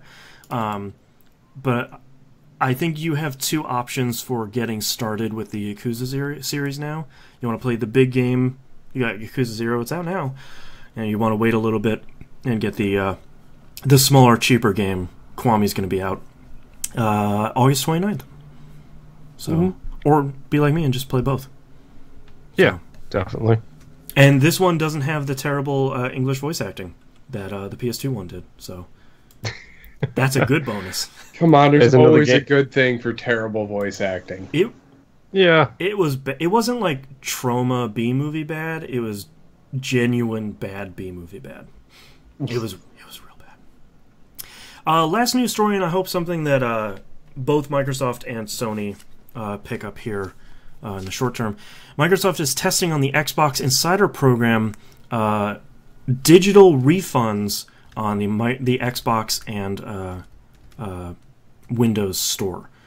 So basically, if you've purchased a game, you can get a refund if you've had it for less than 14 days and you've played for less than 2 hours. At that point, you can say, like, okay, I don't like this game on PC, it's not running, doesn't work, or you get something for console that just, like, is totally broken. You can say, they're testing it out, you can say, I'd like my $60 back. That's kind of cool. I think that's really great. I think I think that makes sense that they put that time limit on it too. Yeah, because I mean the thing you want, even if it was just 14 days, you could blow through something on it, like Bulletstorm. You can blow through Bulletstorm in an afternoon and then be like, cool, I want my $60 back. It's like, well, yeah.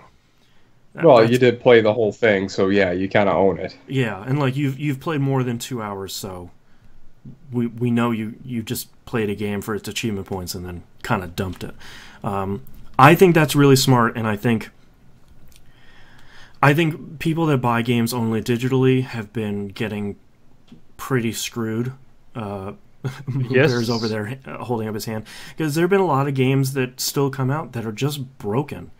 And I think it's really important for us as consumers to be able to return something that just doesn't work, especially if you're playing something on PC and it's like, oh, it's well optimized for your video card, do not worry. And it's like, oh yeah, if I run it on low with no particle effects, yeah, it runs at 25 frames per second, but you know, I have like a 1080 here. It shouldn't be running like that. I'm just going to return it and wait and see if they patch it. Yeah, I mean, there's a reason my wife and I, when we buy games, we wait for sales. Yeah. We wait for deep cuts because up until now, we know, unless we want to ring up Microsoft support and kick up a fuss, and let me tell you, as an English person calling the American support line, it's not easy. you know, we are basically screwed as soon as we click that buy button. We have it, like it or hate it kind of thing. So, I mean, stuff like this, it might encourage us to go out and get more games day one, knowing if we don't like them, we can send them back. Yeah. And I think combined, too, with the Game Pass that's coming out later this year sometime, I feel like Microsoft has really taken a swing for the fences and has given consumers a lot more than what Sony's given right now. Sony has some really great sales, too, but that they're missing, you know, digital game returns and a $10 per month Game Pass where you just play whatever you want. I feel like that's the sort of stuff Microsoft needs to do right now, where it's like we have a I still don't like it, but we have a better dashboard now. You know, the dashboard's faster. You know, where you can return digital games. You can try out whatever games you want and keep them for cheaper. You know, like they're starting to add a lot more checkboxes even before Scorpio comes. Probably testing all this stuff out now, so when Scorpio's ready to go, all this stuff's going to be right there for you. Yeah, you're going to make that conversion sale a lot easier. And I think at that point, if you're somebody that hasn't been paying attention to Xbox One, or weren't crazy about, you know, the DRM debacle originally, and maybe you haven't even paid attention to what Microsoft's been doing since then, I think Microsoft can market the Scorpio now and say, like, yeah, that was what we were before. Here's all the cool stuff we can do now, and we have a 4K console and all this stuff we're talking about. I think they have a lot of really good check marks. On their side. So. And we've got an Ultra HD player in our box. That's true. For a subset of people, that's really important. I still don't understand why Sony didn't do that. But anyway. Cost savings, probably. Yeah, probably. They looked at it like, do we want to get this out now for a better marketable price, or do we want to make it too expensive and have this in it just as a feature? Yeah, and it hasn't. And at the time, it didn't have the traction that it has now. Right. Yeah. And I think if you do your market research and you put all those numbers in the spreadsheet, I think that spreadsheet still shows up red for Sony. Because when you talk to people about like Ultra HD 4K Blu-ray, they're like, yeah, and in theater. Those are just. Did you make that up? That's a lot of. Is that on Netflix? Because that's like most people are just watching stuff on Netflix. Did you see the leaked picture of the dev kit? Yeah, that looks cool. Yeah, dev kits are cool looking. My last job, we had a bunch of dev kits. Those are cool looking machines. I wish they would show those more often. I just wish that next gen existed so they can blow it up and show all the little pieces parts. Yeah, nowadays it's Digital Foundry. It's about the only place that blows that stuff up. But all right, let's. We really only have. I didn't put the bat signal out, so we really only have one tweet this week. Adderblack39 says, "Hi guys, Moonpier is 7 Days to Die a good game? Thinking of getting it in the sale." Hey, Adderblack, you're my Bulletstorm brother. You're the only person on my friends list who's been playing Bulletstorm. There you Love go. you, buddy. If memory serves, I think Ad does English as well, so get on early if you want to play with Adder. Well, maybe not English. I think he might be Irish, but he's in the UK time zone, I believe. 7 Days to Die is it's complicated. It is an open world drop you in survival game. If that is your type of game, I genuinely enjoy playing it. The twist this one has is every 7 days you get a horde of zombies that gets progressively harder. So on 7 days you get maybe, instead of overnight time, you get 10 zombies, you get 30. Then on day 14 you get 40, but it's now got essentially the next tier of zombies up coming for you.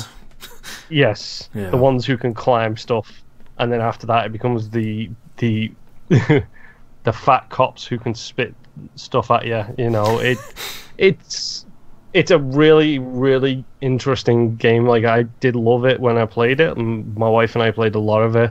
We played some with a friend of the show, Holly. I enjoyed playing it. I've actually been thinking about going back to it recently because it's been getting patched a fair bit, adding more and more stuff into it. But I would recommend it, especially if you can get it on the cheaper side of things. I probably sunk about 20, 30, 40 hours into that and really did enjoy the time I spent. It has its wonky features, but all of those type of games have their own brand of wonk. Yeah, like the currently hot PlayerUnknown's Battleground. Yes. Is super crazy. I like that they just said, hey, what if we made Battle Royale? Yeah, and like everything I've heard about that makes me want to try it out. Mm-hmm. Battle Royale, but with 100 people that are all players. That game looks crazy. Mm-hmm. But that's all we have, and we're running super long again. We're providing you with an excellent value for a free show. Marketing. Hear me stammer on about Nier Automata for 40 minutes. Okay. Yeah. You can visit us at tvgp.tv, email us tvgpfans@gmail.com, tweet us at tvgp, join the Discord server. There's just more and more cool peeps hanging out in there. Everything else is on the right-hand side of the page. And don't forget to join the forums. Please mark yourselves on the map. Join us for our game nights. It is Monday night, 10 p.m. EST on the Xbox One, the OG Left 4 Dead 2. Tuesday is Destiny night. Wednesday is Rocket League, and it plays both on the PlayStation 4. Thursday is Steam or computer game night. Stuff like that. PC game whatever. Night. PC game nights. And Friday through the weekend, come find us. Pick up your copies of Bulletstorm at your nearest retailer. Yeah, JNob33, hit him up. We just wrapped up the Game Club 39 for Axiom Verge. You can go listen to that recap on the usual feed, or go watch it on YouTube right now. The current game is The Flame in the Flood. Fired that game up for about 2 minutes earlier today, and the font is real tiny, so I need to get way closer to my TV to play that. Or just get a big TV. That's true. 65 isn't big enough yet. I think I'll be okay. Yeah. I can't wait until you fire it up and you're like, that font is real tiny. Yeah. Son of a... Glad I got this laser surgery. Yeah. So none of us know what that game is, so we will find out together. But don't forget you can watch this show live. Twitch.tv/E1M1 Network, YouTube, username That Video Game Podcast. Subscribe on both of those, or whichever one you'd like, and you'll get notifications when we go live every week. I think that's it. And don't forget, Wednesday, the Bonnie Moonpier Boston Rebirth. Check it in both places. And we'll see you all. And Salvation. Yeah. And we'll see you all next week. Laters. If you celebrate it, have a happy Easter. Bye, Bulletstorm.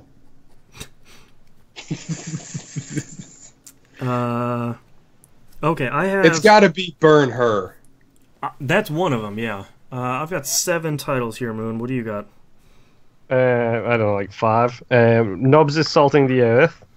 Mystery Game! ! Mystery Game. Nobody Makes Me Bleed My Own Blood. Smushed together a bit of demons. Smushed together a bunch of demons. 8 levels and lies. 8 levels and lies, and ABH Always Be Hooking. Hooking. Always Be Hooking. It's really good. That was what the H is. I can't say Andromeda. Everything Came Up Ralph. The Wildlife is Dangerous. Mech. I Got Shot Like an Idiot. Ben-Hur and ABH Always Be Hooking. I think Nobs' Ben-Hur is pretty good. Ben-Hur. I like Ben-Hur or ABH. I'd probably vote for Ben-Hur instead. I would like it, so it's just going to be spelled like Ben-Hur, but you're going to say Ben-Hur, and I was to be like, what? I wasn't going to go that deep. That would be pretty confusing. I'm good with either. Hold on, I just got sent a text message from downstairs. I'll do Ben-Hur, because I think we also make a Twin Peaks joke, and I appreciate that. All right, starting in 3, 2, 1. This is That Video Game Podcast, episode 495 for April 17th, 2017. Ben-Hur. But it's at the lumber yard. It's always on fire. All right, thank you so much, everyone, for watching us live. I hope we see you next week. Same time, same channel? Something? I don't know. I'm tired. We gotta go. Bye. Bye.